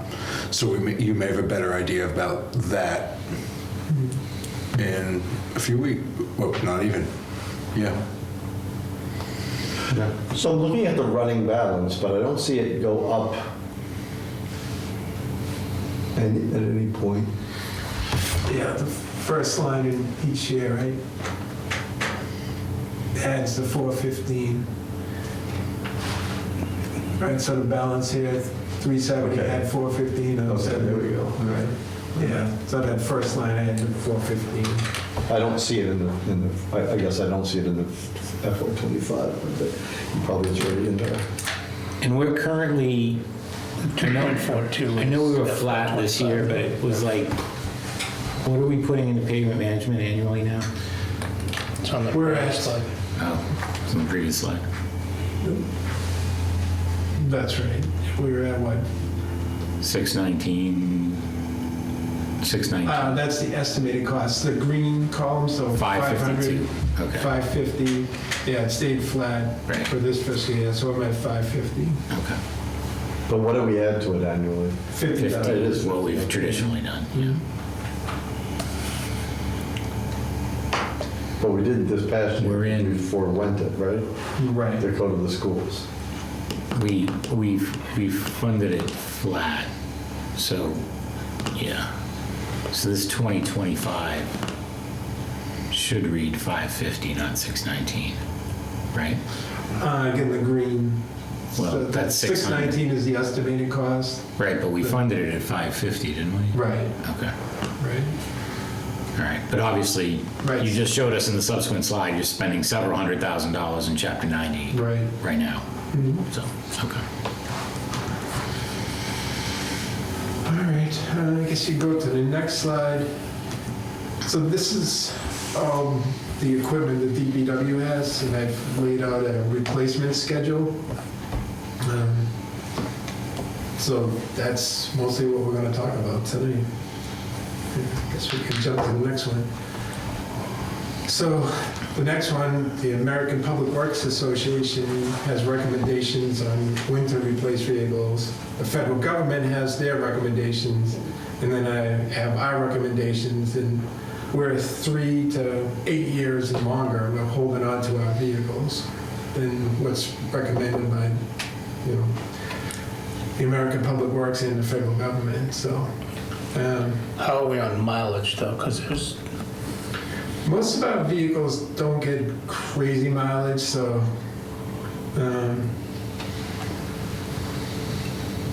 yeah, the federal government, their mileage is pretty low.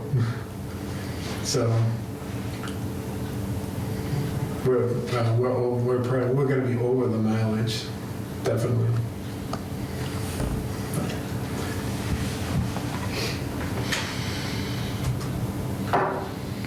Next slide. Yep, we can go to the next one. So I guess I'll focus mostly on FY '26, right? And how the next years kind of repeat. So FY '26, my first request is the 6-wheel dump truck. The next one would be a compact backhoe, a new 1-ton utility truck, a catch basin cleaning truck in the North Cemetery expansion area, and the North Cemetery roads paving. So we can go to the next one. So my first request is a large dump truck, right, with this salt spreader plows. We have 7 plow routes. Right now I have 2 trucks. I got 4 on order. I know we talked about lead times. The first 2 were ordered 28 months ago. I'm still waiting. Supposed to get them next month. The other 2, hopefully get them in April, after the winter. Thanks a lot. I did do a cost-benefit analysis on this, right when it was brought up last time I was here. So I sent you that. So I took our most expensive heavy equipment operator and compared the hours to the same truck that a vendor would have, compared the cost, and it turns out it's cheaper to own and operate our own truck. In the vendor truck, we only have 4 months out of the year. This truck will have 12 months out of the year. So it'll be much more versatile to have our own truck in-house. What's the difference in cost when you did that work? I'd have to open that up, but kind of dependent on how many hours that are used each year, but if you want me to pull it over, I can. Well, I guess what, Yeah. we don't have to Yeah. belabor it here. I guess where my head is, particularly relative to this truck and all the other requests, is we had 4 on order that are expected to be delivered this year. You've been operating effectively with 2 of these trucks the last 2 years, I believe, right? Yeah. And I understand that that's a budget buster, right? Which we have taken our licks when it comes to snow and ice over the last couple of years, partially because of this. We're going to be in a lot better shape, theoretically, in FY '26 when we have those trucks online, right? Right, we won't have to hire the vendors. With the big trucks. Now, of course, I mean, projecting ahead, that's going to screw up the whole vehicle rotation, because now we're going to Oh my have God, 4 new yeah. vehicles at the same Yeah. time, which means they're all going to, Yeah. presumably, seeing the same use, they're all going to need to be replaced Right. all at the same Wait 10 time. years and we'll be Yeah. in the same Yeah, situation. it's a horrible spot, I agree. When I would have now, can you just kind of talk about relative to your other? Because what I'm thinking here is like, okay, well, what, our capital costs now versus our operating costs over the next several years and those kinds of issues. Given we're going to have 4 brand new vehicles coming online over the next year. I would imagine those trucks roll, the 2 trucks that you have running, I've seen them on the road all the time. Correct. Just doing everything. Right. Are they going to have, obviously, you're not going to have that frequency of operation with those when you have 6 online as opposed to Well, 2. That's a good question. The 4 trucks that are ordered have the sander body mounted directly to the frame, so there is no dump body. Right, so we only have 2 trucks with dump bodies. It's my home one. Right? This truck that I want to get will have a dump body. Right, so this truck will get some use. The other trucks, we probably get more than the planned 14 years out of them if we're only using them in the winter. Okay. Probably stretching. I honestly, that's a revelation to me. Yeah. I did not realize until sitting here right now Yeah. But those are mounted sanders that cannot double as dump trucks. Right. And so those 2 trucks that we have in service right now are our only dump trucks? Do we have any like F-450s running around or anything that are also dumpers or? We have the one-ton dump trucks, Okay. the small ones. Yeah. Okay, Yeah. all right. What are our operations where we need high-capacity dump trucks? Oh, so like you said, you see it every day. So the guys have been doing a lot of spot patching. So it's the big truck that gets to hot mix. We do drainage work, when you're excavating, you're using the big trucks. Smaller jobs, yeah, we use the little trucks, but it's, if you're gonna be hauling stuff around, you put it in the big truck. Okay. That's what I was gonna say about this. So the cost, right, 401, that was a little sticker shock. I just got the cost estimate this week, right, or last week. When I priced out this same truck like 2 years ago, almost 2 years ago, it was only 310. It's gone up like $90,000 for the same truck.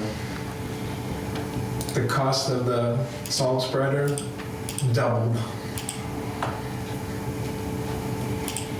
Yeah, the prices are insane.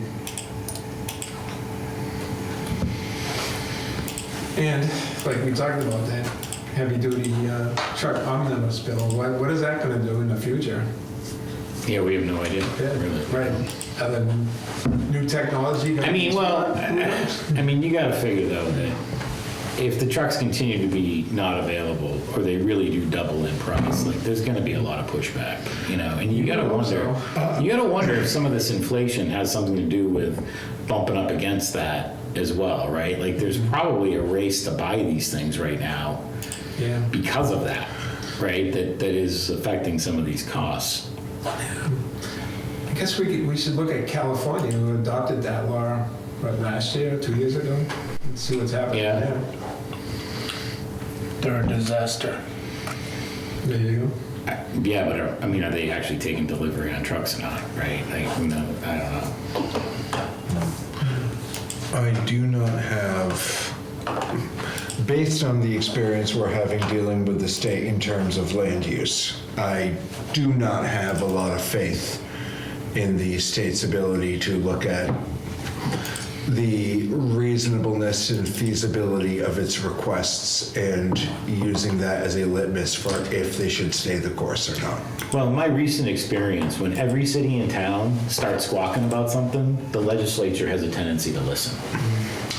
But there needs to be a critical mass, right? So I have a little bit more belief in the system. The problem is that these are federal regulations that are gonna take effect in 27. Yeah. We just don't know, But Marijuana is illegal. sorry, Marijuana is illegal federally. that's a fair point. That's a good point. All right. So, and that rule is for trucks 8,500 GVW, that's a 3/4 ton pickup truck, so every truck in the fleet, except for Basically one. qualifies, yeah. And same for fire, right, every truck in their fleet. So next request is to replace this old John Deere tractor that we have. It was used in the cemetery a lot in the past, but now it pretty much just sits. We could really use a second backhoe. Seems like every time we have a burial, there's a battle on who's getting the backhoe for the day. So we looked at this compact backhoe. This one's pretty neat. The bucket in the back can slide left and right, so you have to go over some headstones. Gives you a little more flexibility. And it's smaller, so less of a chance of running over headstones in the cemetery.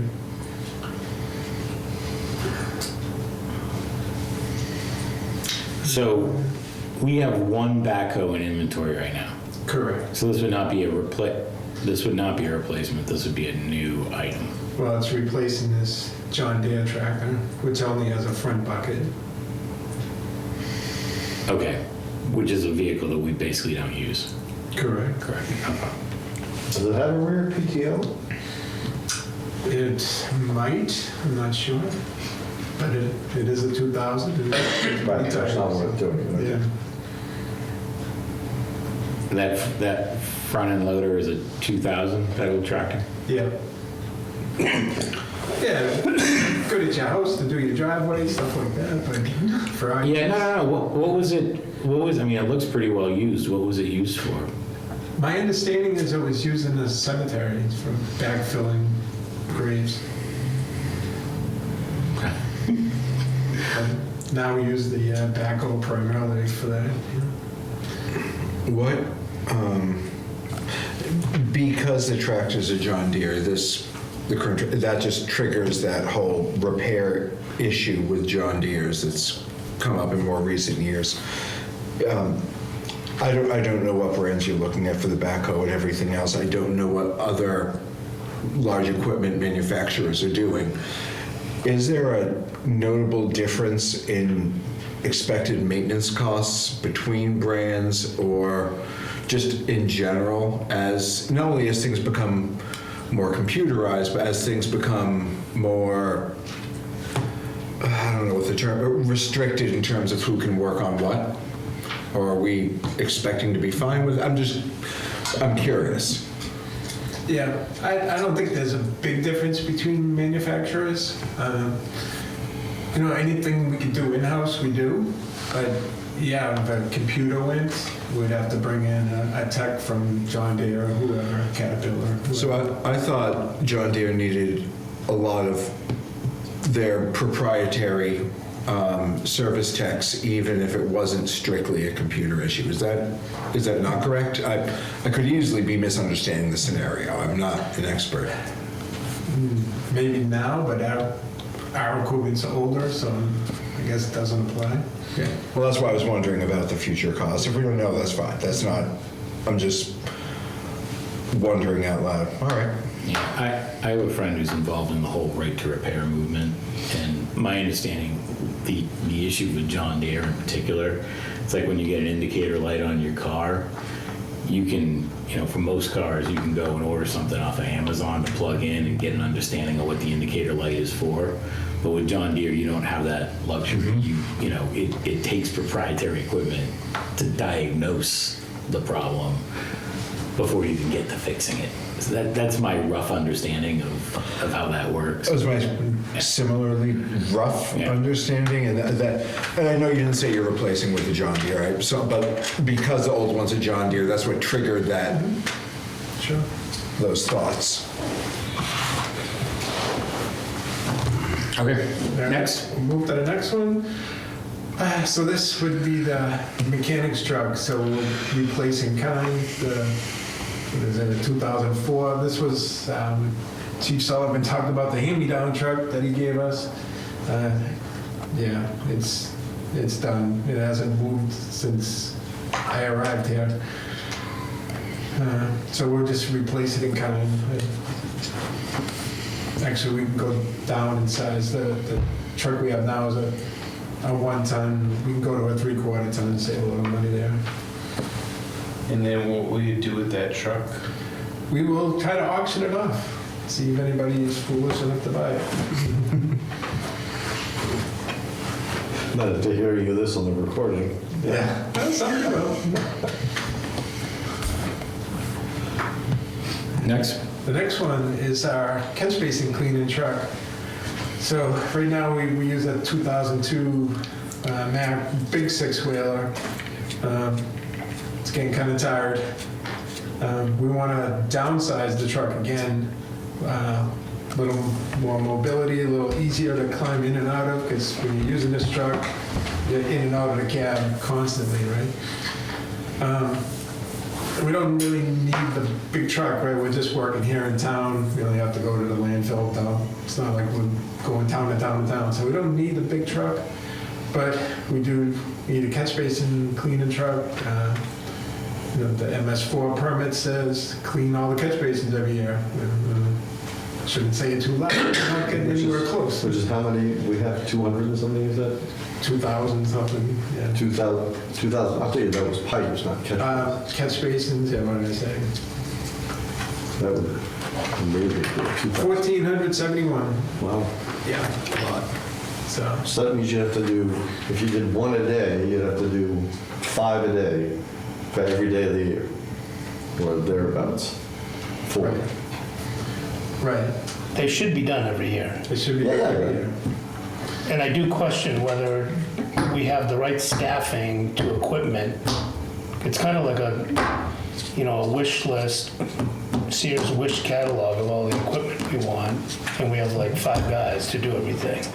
You're right. At some don't point, have we got to that. think about outsourcing. Can you outsource the catch basin cleaning? We can.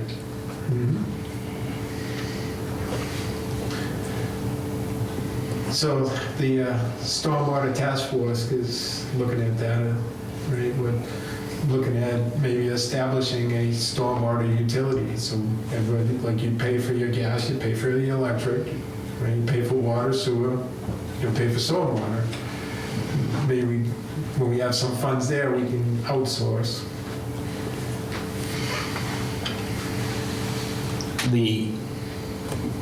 One of the issues that's come up in the past is, or a suggestion has been similar to outsourcing, is like, I don't know how long it takes to clean a catch basin with this truck or what it would cost with the new one. But relative to the amount of time it takes to stick a hose down from a vacuum truck, one is a claw, the other one's a hose, Right. and it just sucks it up and you move to the next one, drop the hose and you keep going. Right, so this is the claw style. Yeah. The vacuum trucks are more money. The trucks are, Yeah. substantially more money. Right, and more maintenance. What about looking at regionalizing certain tasks? Like if 3 towns, 4 towns went in together on this and had the staff to go do it. I don't mean you can do a day, but presumably you can do 10 or 20 a day at least, right? I mean, it's, Yeah. Yeah, well, that's a high level talk, right? Then, well, it is, but again, I mean, this Town equipment managers is together. expensive. yeah. Yeah. What, do you know what has anybody taken a look at the amount of time it takes to use a claw versus a vacuum truck? Like, if we had a vacuum truck, if we had unlimited funds, would we be able to hit all these catch basins every year, or? Like Chris said, without the staff, no. Well, asked a different way, a properly trained staff can do how many a day? Yeah, we'd probably do 20, 25 With a claw? more. Yeah. Probably about the same with the Vector. It's not substantially faster. I don't think so, no. So it's 100 a week, 1,700 at 7. So you can do it all during the summer. Yeah. If you had a dedicated Right. function.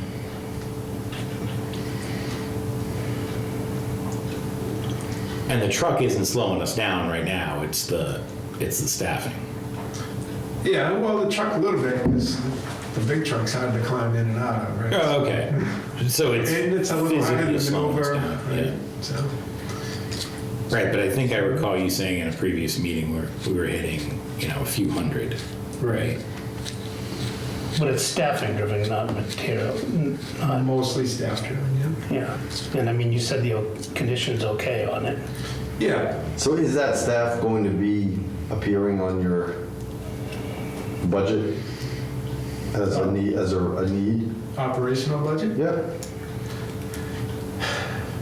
Yeah, I can. I don't know. Yeah. You're the DPW director. I'm just suggesting, if you never ask for it, the chance of you getting it is Right. 0. No one's gonna raise their hand on town meeting saying, I want to add Yeah. all these people. It has to be explained about why it's needed. Right. Well, I've been holding off a little bit on it because of that stormwater utility. If we do that, I'm proposing bringing a dedicated operator it would be for this truck Right. and a sweeper, right?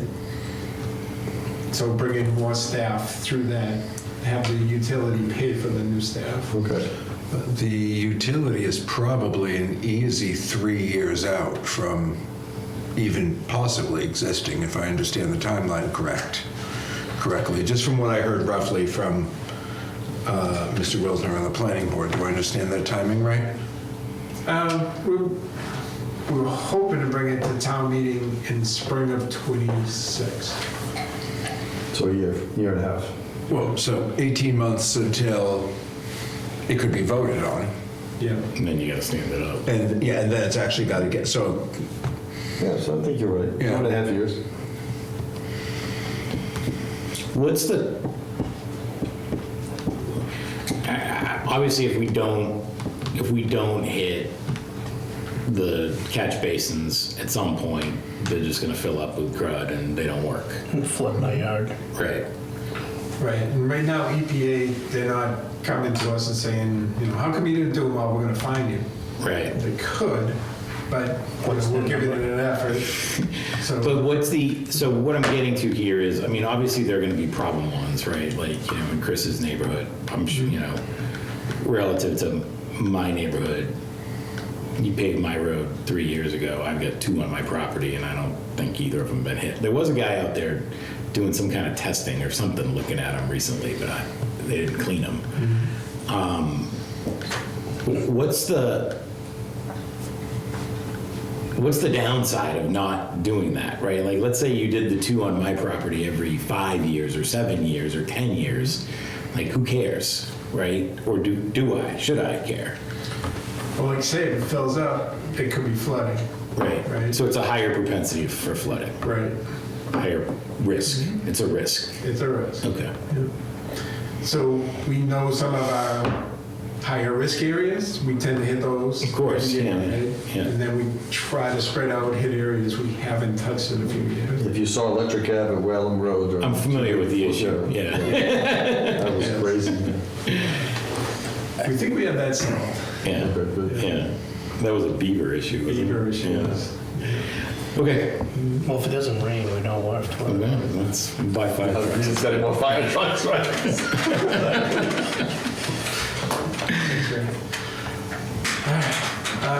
Next one, I put in the North Cemetery expansion area.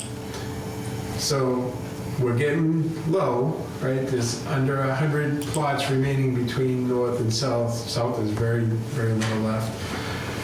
So we have the area. It needs some work. It needs to be leveled. Some trees got to come out. We got to put a roadway. This was on last year's, right? It was. So we're this close to hiring an engineer. Well, we've hired an engineer, did a preliminary survey. Now we need to re-engage them to come up with a design plan, right? So the cost estimate, right now it's just an estimate. But we will need some kind of funds. How much is in the cemetery sale of lots fund? It's in the 200,000s. So this could be entirely paid for by that. It could be, yes. The cemetery commission hasn't met in a while, so I don't know where they stand on that now. Can the cemetery commission just authorize that money to be spent on this? We'll have to go through town meeting, but, So they don't control that money. Town meeting would still have to appropriate. I I think believe so. so, yeah.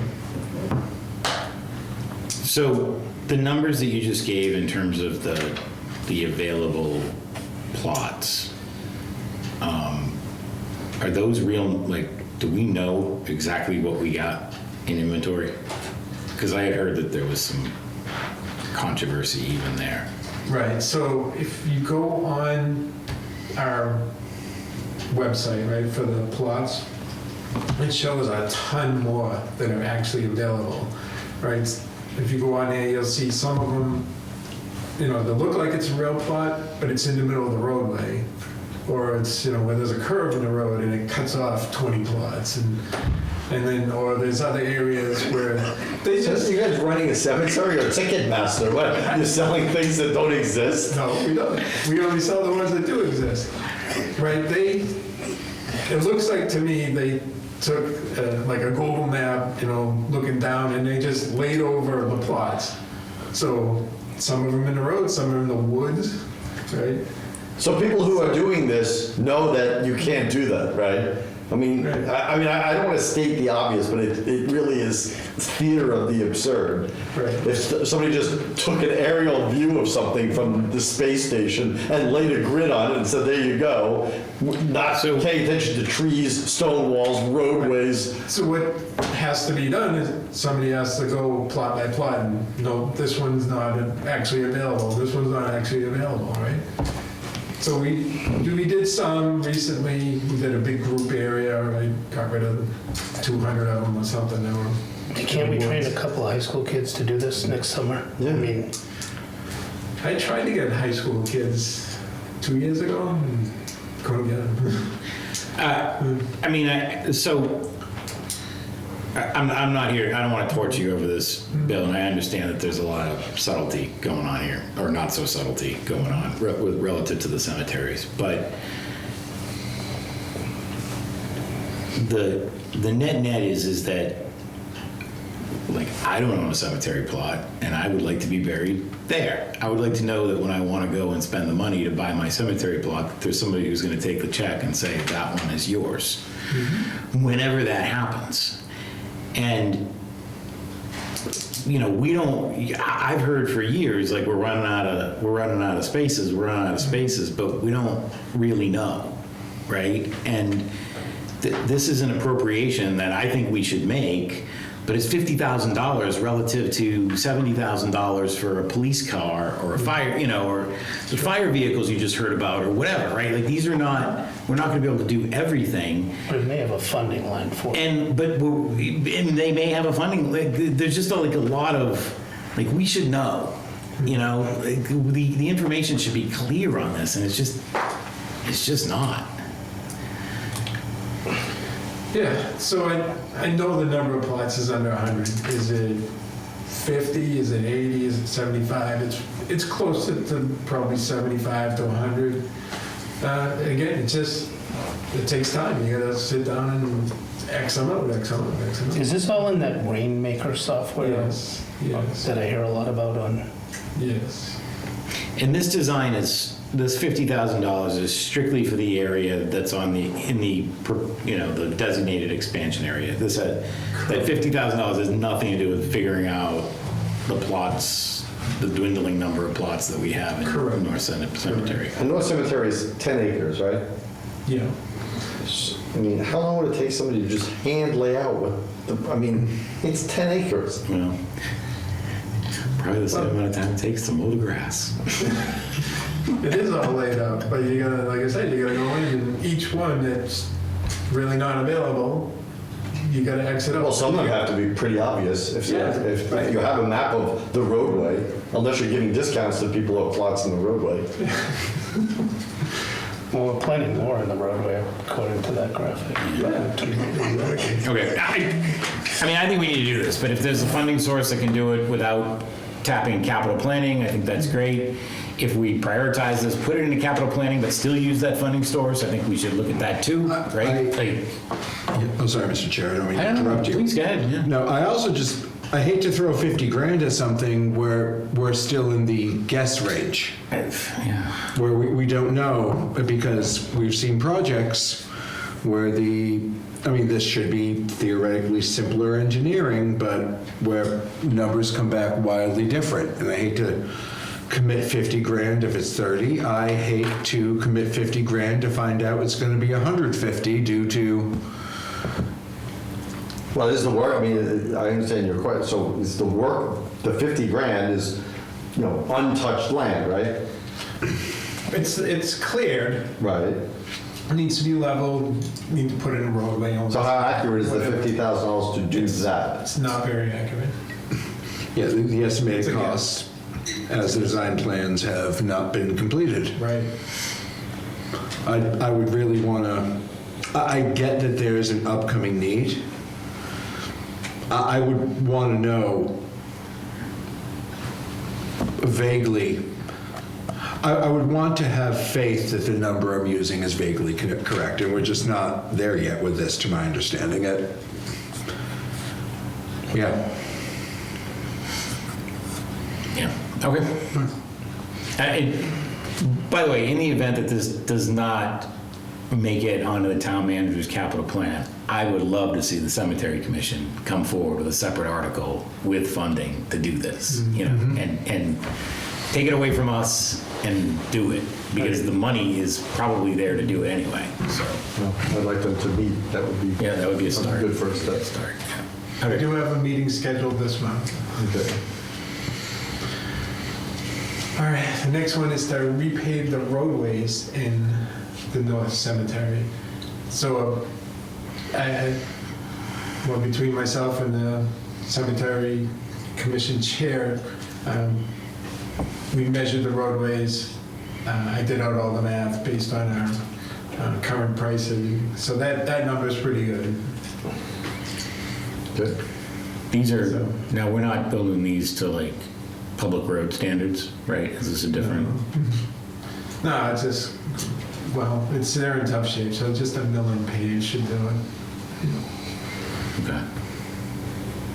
Although, I mean, it's got to be some kind of work that you're not going to do it in. No, I understand that, yeah, but it's Year and a half, not, too. we're not anticipating 500 cars a day going out. No. No. Okay, and I assume. The only heavy vehicles would be the cemetery vehicles themselves. Right, yeah, the backhoe, the dump truck. Yep. Again, the Cemetery Commission didn't meet, they wanted this on last year's plan, so I carried it over. Their thought was, let's get it done for the 350th anniversary, right? So the cemetery looked good for that. Yep. Is there other funding available for that? Potentially, there could be grants out there for cemetery work. So we have $50,000 for grants. Can we get someone looking for grants using them? I'm looking at you, but it's probably Carter, but to start looking for grants for cemeteries to see what's available for us? That would be very nice, yeah. Yeah, we have a grant writer coming, right? We Well, have paramedic grant services. Yeah, well, we have grant services. It doesn't have to be for a writer, but Could be a researcher. researcher or anything. But I think finding the grants is the Yeah, it's key. All right, now I'm into FY '27. And so my first request would be to replace our existing loader. I know last year I came to you looking for a second loader. I guess I'm not looking for a second loader anymore. Just so you know, I did rent a loader this year. It's $5,000 a month. So 4 months, $20,000. Right, it'd be do out the math for the life of this. It would be cheaper to own one, but that's where we're at. And, you know, instead of 4 months, we'd have it for 12 months. But I understand it's a big chunk of change up front, right? And the rental cost can come out of the snow and ice budget.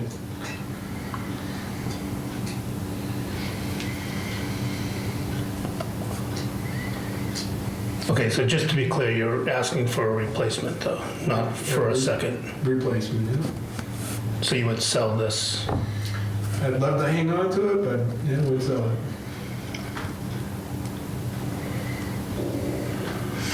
So we spent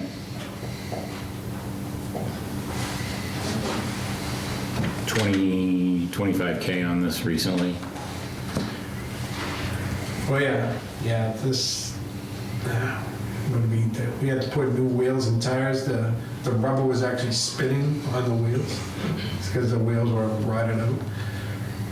That was a big cost. The main pump's been replaced, new radiators, new fuel, and, recently the fuel and brake pedal assembly had to be replaced. Turbo's been replaced, exhaust manifold.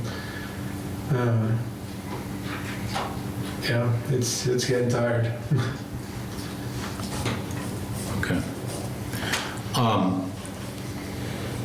After you and I spoke, just on the topic of a backup or rental or something, considering the condition of this vehicle, I think that renting a backup is prudent, considering what you just outlined.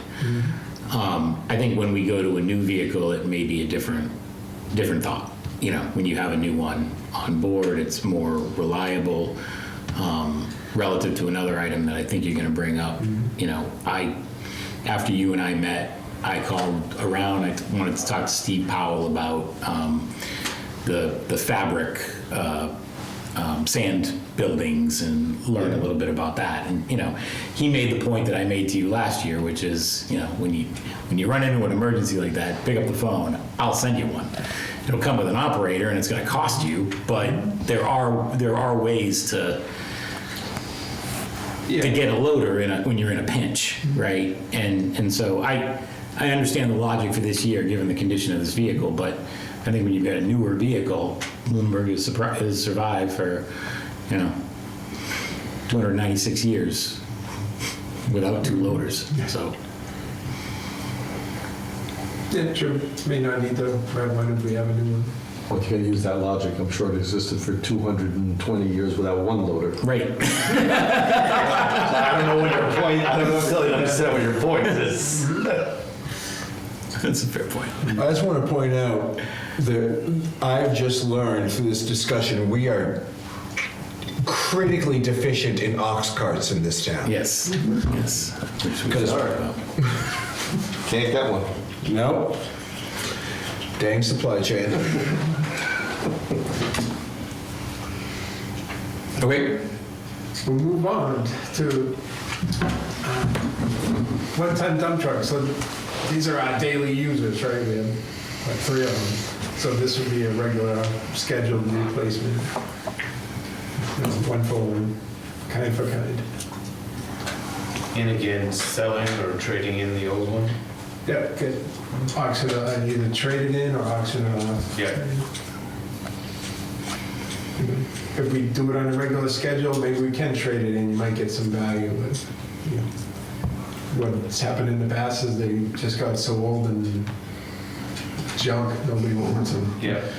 There's one sitting up in the yard, they've tried to auction it off 3 times, it's still sitting there. Next one, townwide tree survey.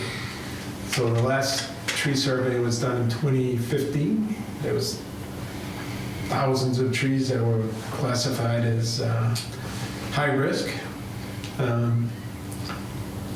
I think it'd be prudent to go ahead and do another townwide tree survey, see where we're at.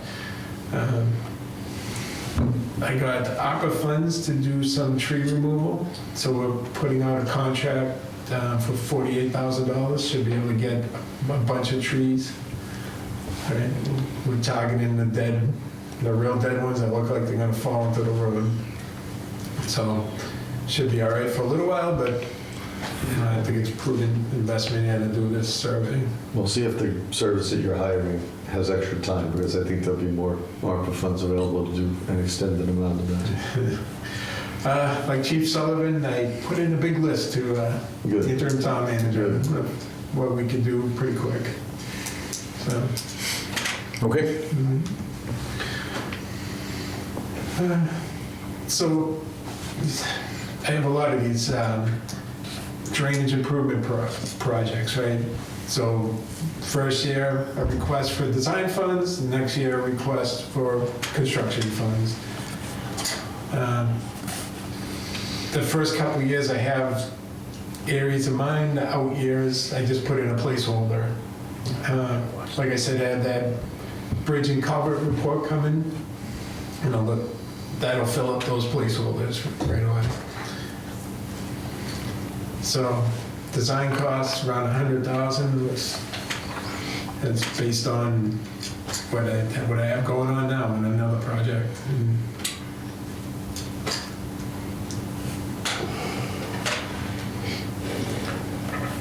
All right.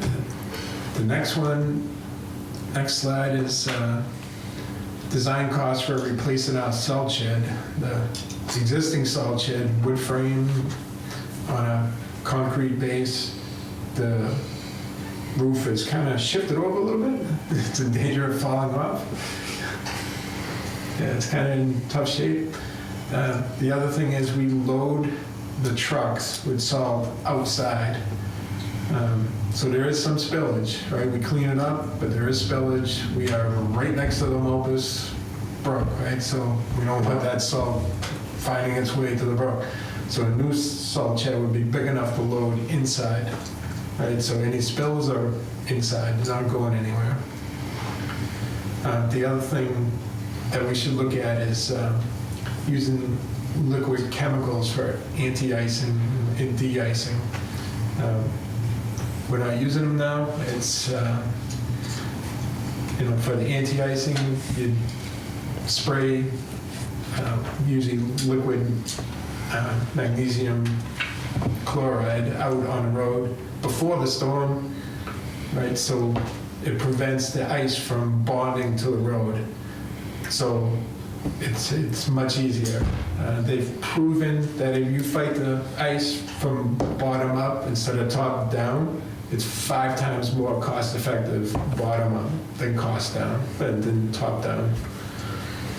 So we get I'm a, assuming your validity of cost estimate is a mistake and it's a carryover from the previous no, slide. yeah, well, yeah, that cost for the design, it's kind of based off of the design of other, No, I'm saying, Yeah, but it's it's not talking not about, based on. Right, Kelly's not talking bond. about a culvert. right, This is from the last slide. right. It just got carried over. Mhm. This can be put back that close to the Mulpus? I think probably the best here is put it where the existing one is, up on top there somewhere. I'm just asking from a zoning and a conservation commission, if you tear one down, can you put this thing that you're afraid of spilling into the Mulpus there? Well, the issue is that I don't know what the setback requirements are, but this building is not nearly as close, the existing building is not nearly as close to the Mulpus as where they're actually loading the trucks today. Correct. Yeah. So if you put a building, if you replace this building with a larger building and you loaded the trucks there, it would be, in my mind, a lot more environmentally sound. Yep. Exactly. And Exactly.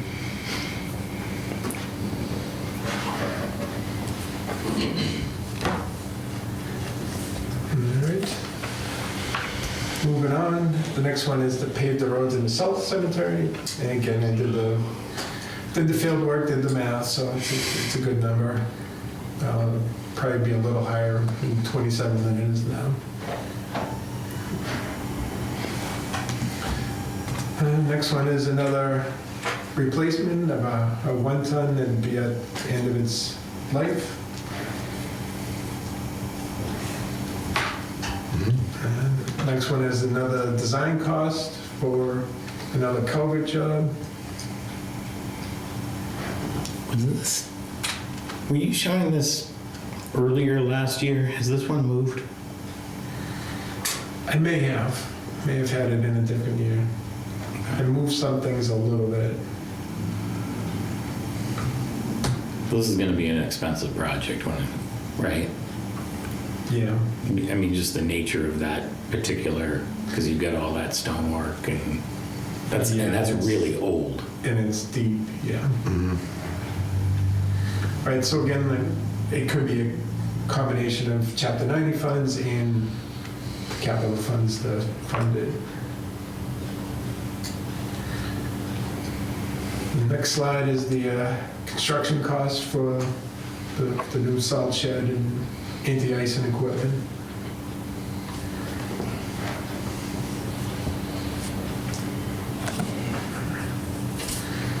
$600,000. Nothing cheap, right? It's unbelievable.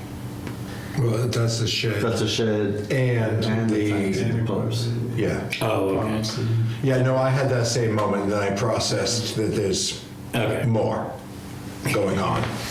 And that's an estimated cost, right? We don't have a design for it, so. Take What a quick- that. We need new radiators. And the next one is construction cost of one of the drainage improvement jobs. Yep. Yeah. New West Townsend Road, the infrastructure out there is old. I think a lot of that was just, so what do we have? Throw it in whatever pipe or stone culvert or one of the bridges we looked at. Do we know what the age of the culvert that we're replacing is there? I don't. Don't know. Right, there's no plans on anything. I mean, these roads are literally like hundreds of years old. Yeah, so, right. This one bridge we looked at with the consultant, if you'd call it a bridge. Right, if you did a ratings report on it, it would probably be closing the road. But it holds up, so. So that's the kind of stuff we gotta take care of. You can tell me later which road not to. Wasn't there a drainage, there was a drainage issue on Reservoir Road that you had last year? I don't see that coming up here.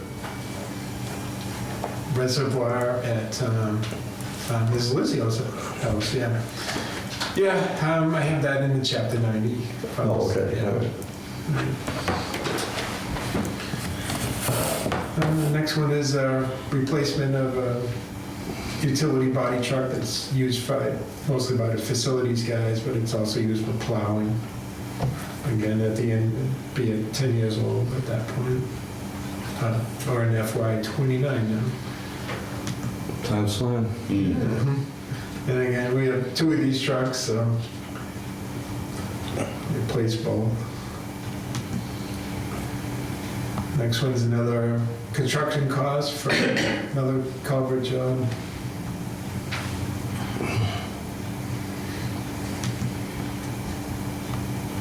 Right, and then, like I said, I put placeholders, right? So design costs, construction costs, right?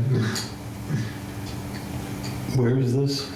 I just call it a placeholder Oh, for okay. now. All right. So there's The next one we find. Yeah. Okay. Got it. I mean, I just put it in just so you know that Yep. these are expected costs. And FY '30, replace the roller that we have. Right at that point, it'll be what, 15 years old.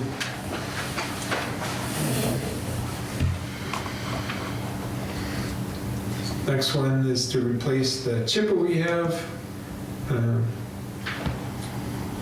This one we might be able to move up a little. The chipper we have now, it's working okay, but at this point it'll be 29 years old, so it's due. And again, the placeholder for construction, of a drainage or bridge job. And again, design cost for drainage job. And FY '31, replace the backhoe, regular scheduled replacement, replacing kind.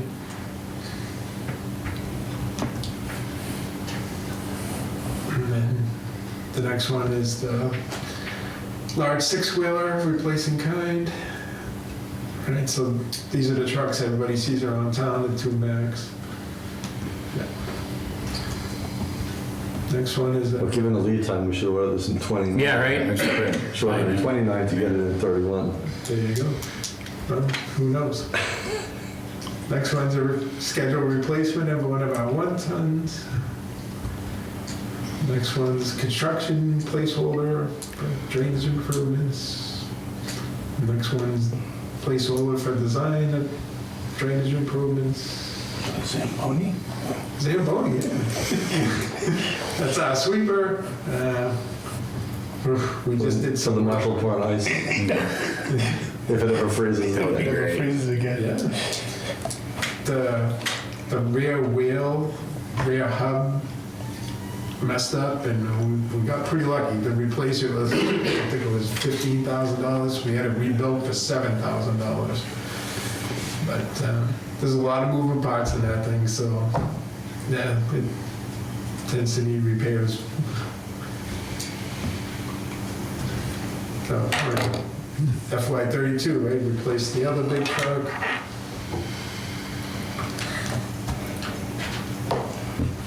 So the next one is the cemetery lawnmower. May not meet the threshold, right? The one we bought in 2021 was 10 grand, but who knows what it's gonna look like in 32. So I just threw it on there. And the DPW has one too, minus the bagging system, so it was a little cheaper. Another placeholder for construction of drainage / bridge job. Another placeholder for design of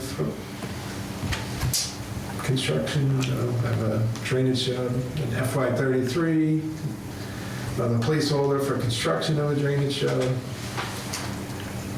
Another placeholder for design. And then in FY '34, replace another truck in kind. It's scheduled, regular scheduled. Seems weird putting in one of our newest trucks in there, right, a 23. Yeah, but those Maybe things 10 years change, old, right? yeah. So replace that, another placeholder, another placeholder. All right, that's Right. basically what Yeah. you got, right? Yeah, Okay. just replace the brand new truck.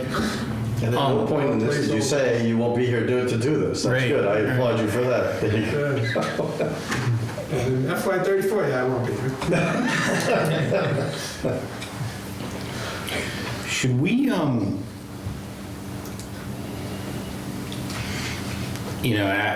appreciate you making the point that these construction projects, when it comes to bridges, culverts, those kinds of things, aren't going away.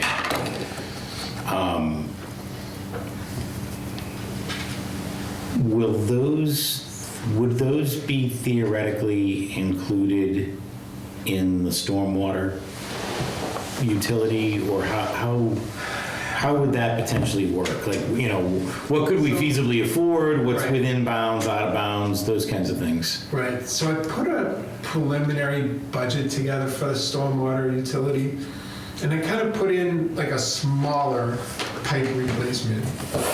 Now, we do a bunch of them now, but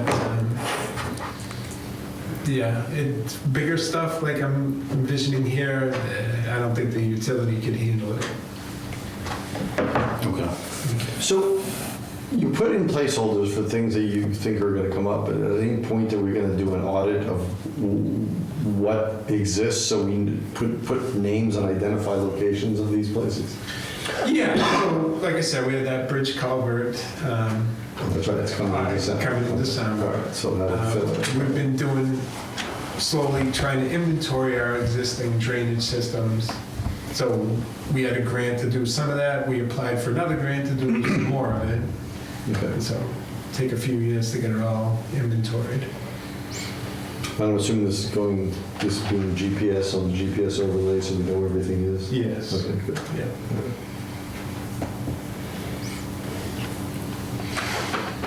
Okay. Yeah, I mean, it seems like we got a lot of work to do when it comes to infrastructure, and none of it is cheap. It's exacerbated by the fact that you look at a 10-year plan. Well, yeah, but I mean, But it averages $830,000 a year. yeah, that's more than half of what we spend in capital planning right now, so, on average. So, like we gotta find a way to get ahead of that.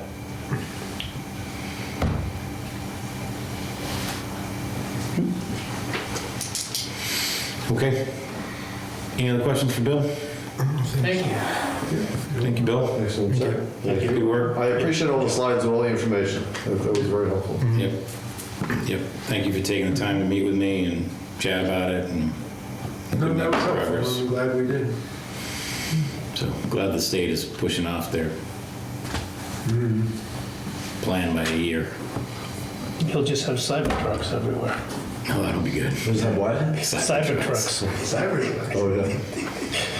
Good news, our new fleet will be bulletproof. You'll need it. You'll need it.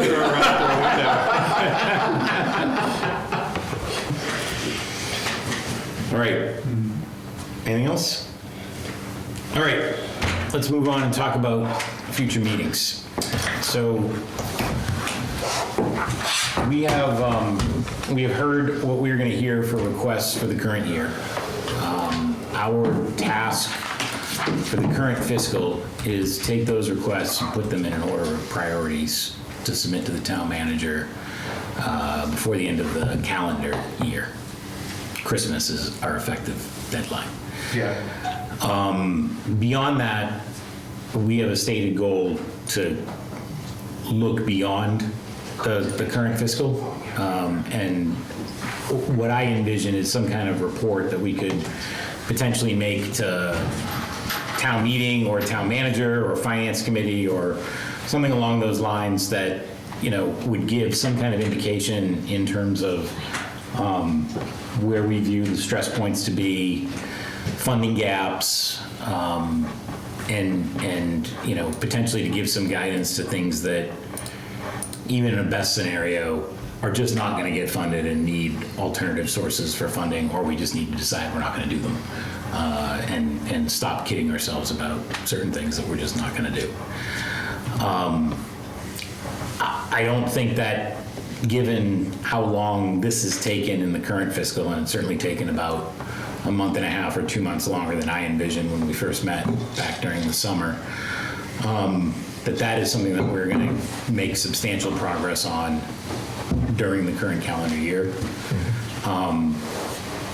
But I'm also very mindful of what happened last year with the budget, and as news broke relative to the budget, everybody got really busy in budget season. So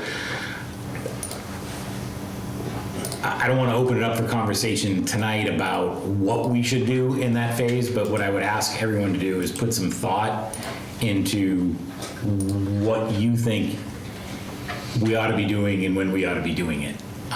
Because we're just going to run into some scheduling challenges. We're going to run into some scheduling challenges with our immediate task, let alone our longer term task as we get into the budget season. And so I just want to be clear-eyed and be fair with all of us in terms of what we can and cannot accomplish given our limitations in the town calendar and our own individual limitations. I'm about to take on a new job myself, and things are going to get crazy in my life, and I know everybody else has their own, personal challenges as well. So we need to have that conversation. And it may be an agenda item for our next meeting to just try to scope that out again. Relative to the meetings and time available that we have left, before tonight's meeting, I went back and looked at that projection that I had shared with you a few months ago around potential meeting dates where there is not a school committee or planning board meeting. So if we stick to Monday, Wednesday availability, and the current available dates are 13 November, 18 November, 2 December. 11 November was available, but the town manager screening committee is meeting that night to conduct interviews for town manager candidates. That's off the table. And then 16 December. So there's basically 4 available dates. 13 November, which is a Wednesday, 18 November, which is a Monday, 2 December, which is a Monday, and 16 December, which is a Monday. Is there not town manager screening committee on the 18th of November? I have that on my calendar, but I might have been wrong. I did not. Yeah, November 18th. Yeah, that's the one where we're, right. Okay, well, I'm glad you brought it up because I did not have it on mine. And then December 11th and 12th. Yep. Okay. So before we get into the dates, let me suggest how I think we could proceed, and I'm open to any and all suggestions. Following tonight's meeting, my plan is to do a roll-up in an Excel spreadsheet that basically has all of our current, basically what you've done in the past, Tom, which is all of our current. I'd like to take credit, but Town manager did that in the past. Okay, all right. Well, I'm not going to rely on our interim town manager to Right, do that this year. I just don't want to take credit for something I didn't do. By the way, to my knowledge, almost nothing that we have seen has been entered into ClearGov Right. at this point, and I do not foresee that happening in the This current is- fiscal no. either. No. So I think we are going to bootstrap this one. We're gonna wing it. It's probably the best way to put it, given our limitations in IT, finance, town manager's office. Like we're effectively on our own this year. So I'm going to roll these up into a spreadsheet. I'm going to create a Google share, which if you folks want to access it, either give me a personal email or set up an account on Google with your town email, which will house just the presentations only for information purposes, which are all publicly available at this point. And I will send you via email that Excel spreadsheet that has the project names and the price tags associated with it. And what I would ask you to do is before our next meeting, whenever that is, to just rank them. Not send them to me, but just rank them, go through the process, and then let's have a discussion at our next meeting. Air out any questions.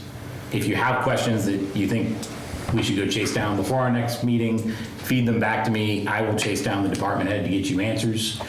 And then following that meeting, I will ask you to submit ratings and we will run averages or means or whatever you see fit. Medians. I think that medians work best. I'm sorry? Medians as opposed to average. Okay, so that's, I disagree. So- Statistically, that's wrong. so, You need all large- right, so let's hold that for a second. Let's just hold that for a second. I understand the arguments on both sides. I want to begin the process and then we can figure out if we're doing means or averages or medians. And by the way, I don't have a strong opinion, but I don't want to argue it tonight. We can argue it at our next meeting because we're going to discuss where we're at and what we need to do as individuals to come to that list. I'll give you a deadline that says send them to me by such and such a date, and then at our next meeting, which would be not our next meeting, but 2 meetings out, we'll vote on a final order of merit and send it to the interim town manager, and maybe have another meeting in January with a new town manager. I don't know. We'll see how this thing unfolds. Unknown territory.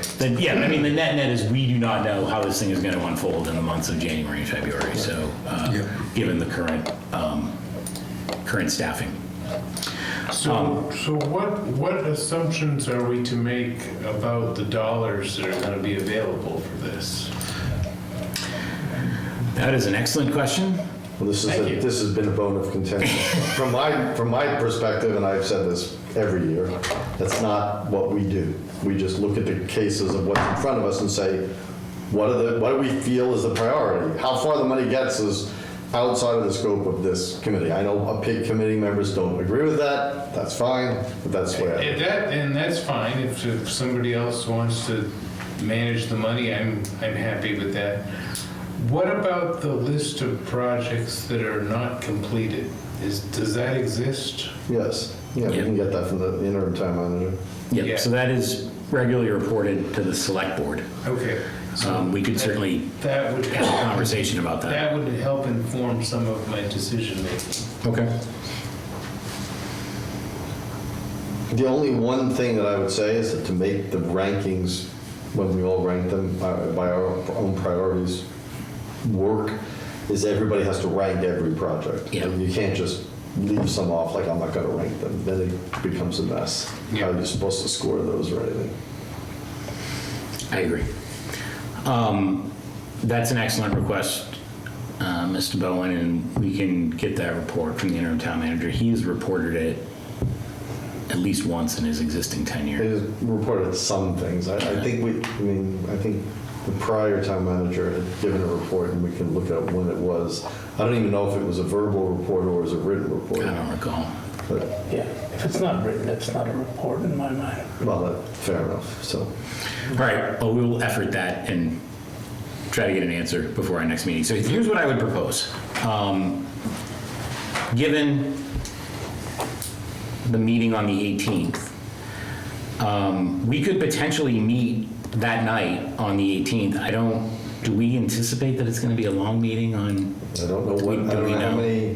I don't know how many resumes we're gonna be looking So at we're screening resumes to to, find out who we want to interview. okay, so that could be a long meeting. Okay, I don't think we want to schedule that night. Yeah. I'm not here, anyways. Okay. What if we did so I'm going to be out of town next week physically, but I could potentially meet via Zoom on the 13th. I have a meeting that probably is at least partially going to conflict on the 13th at 6 o'clock. I don't know how long it's going to last, but I could probably zoom in late. If we push it out to 7-ish. I'm also not here on the 13th and 14th. I'm less here on the 13th and the 18th. Okay.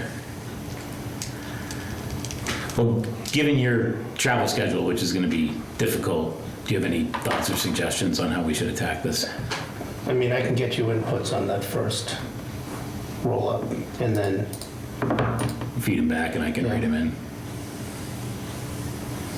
So then you'd the be week okay of with us? December 9th, after that, I should be pretty good. So you'd be okay with us scheduling a Zoom meeting on the 13th? The 13th of November? Yeah. Yeah, I just won't be there. I think I'll be on You the okay with plane. that? Yeah, I don't have any trips planned anymore. Are you okay? Yeah. All right. And Rob, you would be at risk. I'll be there eventually, but I won't probably be there before 7. Okay. So we can push it to 7. We could easily push it to 7. Because we're talking about a Zoom meeting? Is Yeah. that what we're talking about? Uh, And when is that? That's next week? Next It would be Wednesday? the Wednesday, the 13th. Yeah, next Wednesday. okay. And then those 2 dates in December are fine. Okay, so if we targeted an in-person meeting on the 2nd? Oh, you're still gone, right, Chris? The 2nd, Yeah. I'll be in Texas.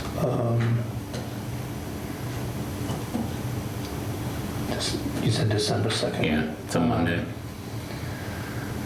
Yes, I'll be 2 hours behind you, I think. Well, Texas is 1, right? Is it 1? Is Texas only one time zone or two? Well, not as rare in Texas Yeah. as I guess. Yeah, I'm not in like El Paso area, so I'm in Dallas. Oh, Yeah, that's not true. 1. Yeah. If you did 7, I might be able to make it. So we'll schedule for in-person hybrid. All right. Is that all right with you guys? We'll go that Yep. route. All right, and I'll try to get you that report before end of day Well, Saturday. probably the most important thing is the spreadsheet. Yeah. To start, right? Yeah. Yeah. Yep, I'll try to get that done this week. It's a hellacious week, but I'll try to get it done. Well, I gotta get it done this week if we're gonna meet next Wednesday, so. And then what about the 16th of December? So if we were to pull off what I just described from a meeting schedule, then that would be our last meeting, would be the 2nd. Okay. We would wrap it up. I would hold the 16th as a backup Okay. if something, All right. if the wheels fall off, which Yeah, if they've there's been a known to problem, do. if there's something, yeah. Yeah. Yeah, I think that's a good idea. So, one meeting where we come in with our rankings in a little over a week, talk about them, go home, solidify our rankings, come in a couple weeks later, and Well, we send in the rankings at that point. Yeah, send them to me, right. So at that last meeting, So- we'll have, So just to be clear, at our next meeting, and Chris, you'll send thoughts and we'll bang it And out. prayers. And prayers. Prayers. Prayers, probably more appropriate. I do want to have a conversation about the calculus of all this, or algebra, I guess is really what it is. Like I said, if you have any outstanding questions, first of all, you're all free to reach out to any of the department heads that we've spoken to and bring back answers. But if you have anything that you want to run through me, I'm happy to do the legwork as well. And we'll talk about it in a week, and then we'll come back and vote on the 2nd. sounds good. All right. great. All right. Let me find my agenda.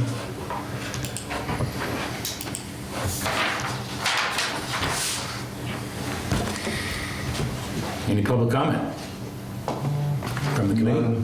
Nope. There is nobody on Zoom. Peter, you want to ask a question? You're on Zoom.